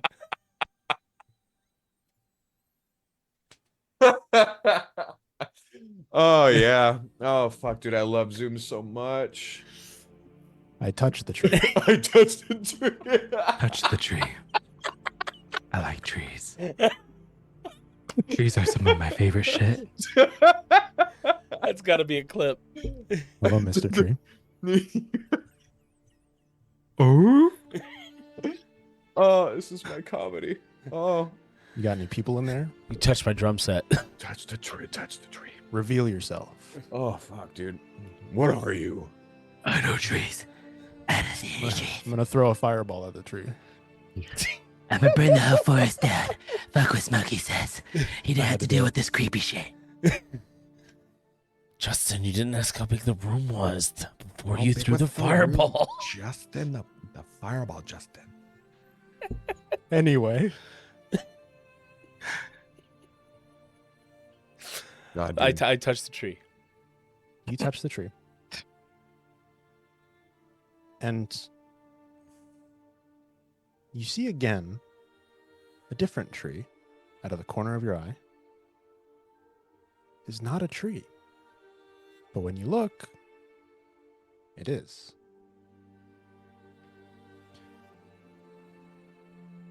When you look back to the tree that your hand rests upon, you see now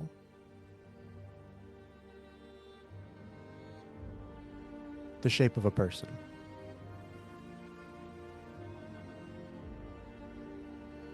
In the tree bark, the visage of somebody. You see the features of the face, rough and dark, almost carved. And their expression looks pained and full of sorrow. And you begin to see, welling up in the eyes, dark black sap that drips down the face.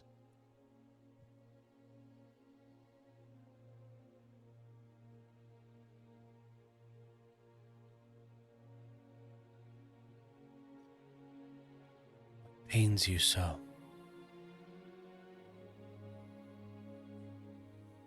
And as you ask this question, that's where I'm going to end the session. You son of a Good spot. bitch. It's a good spot. You son of a bitch. And it's Dylan! You son of a bitch. Dylan! Oh, man. Von Klagen. And I will tell you, Yeah.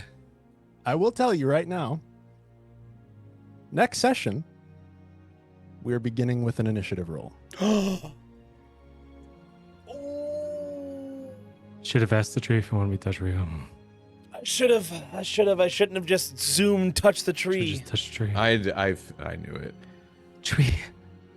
Please, oh tree. And Why you unfortunately, cry? we leave on that You cliffhanger cry. Why? until June. Yep, we won't see what happens until Why you June. cry, tree? That's so unfortunate. Swear It's to okay me. though. It's for charity. It's for charity. It's fun. I mean, Yeah. in June, do we want to do like extra episodes? We to make are up still for it? going Until to be. June. We are still going to be in this world just via a one shot. So it's not going to be these characters or anything like that, but we are going to be in this world in a way. Yep. No runes and rifts until June. Do it's we still want to? it's still kind of a runes and riffs. It's just a one It's shot. it's a Rifts and Runes. Yeah. No, it's the 500th Pentacontinenary Bandle City Grand Prix. Clearly, Featured Not by Rocky Bobby.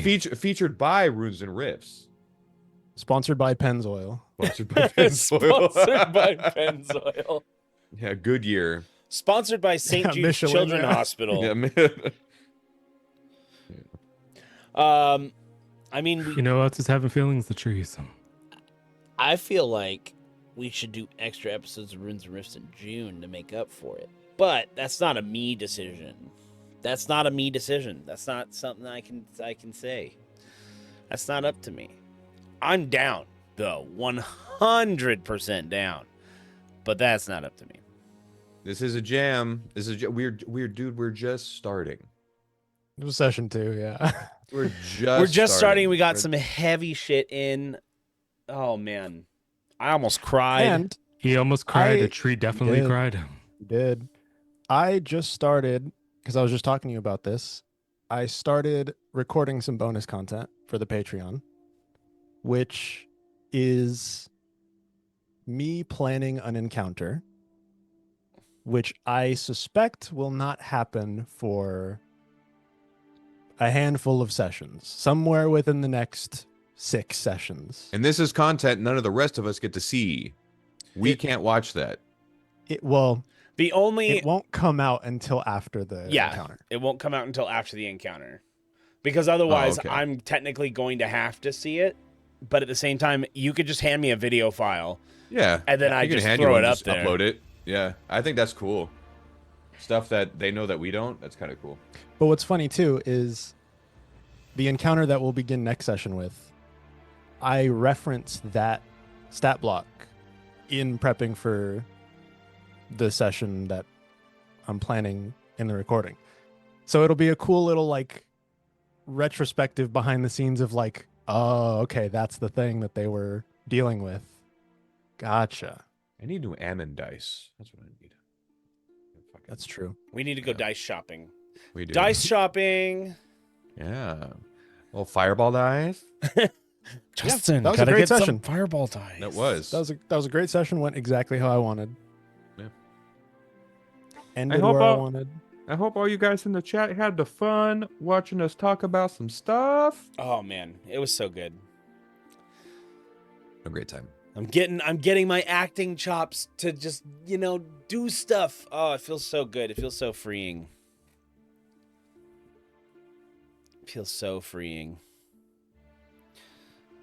My dice have cats in them and like a water inside with glitter and it swirls when you roll the dice. Oh, you have the liquid core dice. Nice. With cats. That's I got awesome. some with little duckies in them, little rubber duckies. You never You know. probably- maybe You probably maybe can't see. There's a little rubber ducky in there. Oh, I see. I just have one blue and green oversized guy right now. I have metal dice gonna- because I'm pretentious. I'm gonna use my cute little rubber ducky dice for the black sap crying trees. It's wonderful. Who knows? One of us could die next episode. Well, now you got the recall charge spent, so you're well prepared. We're all fresh, dude. We're Yeah, all he's gonna burn down this fresh whole and forest. ready to go down to 0 hit points to get another recall charge, baby. They go down 0 hit points. True. Get ready to speak with drunken corpse. if corpses can get drunk. If we don't die by tree, Sorry, I touched the tree, guys. you did go over there and touch I that tree. really touched the tree. I touched that But tree. I also rolled a 4 for perception, and I'm of no help right now. I mean- Like Would you have touched the tree? me Yeah. I mean, Vargan or definitely Vargan? would've touched it. Vargan definitely. Vargan definitely would have touched the tree. I don't know if he would have touched it and been like, Why you cry? have. What's wrong? Do you want your dead brethren? You want a Kleenex? Why you such a tree? Why you for? cry? Here's something interesting. I will Just look say, at- to clarify, the two of you, Takiji and Vargan, heard what sounded like sniffling from nearby. Where you heard the sound, there is not a tree. The sound and the trees are separate things. Takiji, you noticed the trees. Vargan, you noticed the Would sound. Vargan have somewhere else. felt a tree move? No. You did not see any of the weird peripheral. Oh, feel a stuff. tree. You heard a sound from somewhere Uh, where there is no tree at all. so what you're telling me is somehow Takiji found the one sentient tree and immediately touched it. He certainly found something. Yeah. He's the only one who noticed it. I love Takiji. Takiji's so Something's weird here. You cry. he's so empathetic though. He's I know, so that's like why it's so in ingrained for touch your with character. people's emotions. Like, of course. I mean, like with So good. with the kid, and he's like, oh, you know. I don't have room to talk. We literally walked in a bar of freaking soldiers, people that probably hate us. I'm like, hey, how's it going? True. So definitely guards that maybe want to kill us. Probably tree that's just sad. We don't know. But now you're gonna have to shoot it in the face. Shooting is what I do best. Now you're gonna know why it cries. I'm gonna give it something to cry about. And then he's gonna burn the whole forest down. And then all the trees are crying. And then more trauma. And then more trauma. Good thing I was in the mountains, not the forest. I only care about rock. No tree. Why did it have to But be I a love tree? trees. Mm. A tree is like really central to my thing. I know. According to my wiki, I'm very upset about this. I fucking love trees. Vargan's favorite shit is trees. I'm looking By the forward way- to seeing my update, my wiki update. I love it. This is a pretty small thing, but this is the encounter that I kind of subtly hinted at that was coming up, where my original draft of this encounter, Vargan became completely useless. Literally all of his features null and void. So I had to go back to the drawing board on this and redo a lot of it because I was like, wait a minute, he can't do anything. So we will find out next time what I ended up having to change to make it so that Vargan was not useless. Did you make shit ethereal? So I can't bonk it. Isn't everything in D&D ethereal? True. And on that note, I mean, We've been the Smoking Dragons, and there's 20 sides to every story. Come and be a part of ours. Thank you. Good night. We love you. Stay safe. We'll see you tomorrow for some more Tomodachi Life. Getting back into that, our favorite soap opera. Okay, everybody. Bye. There we go again.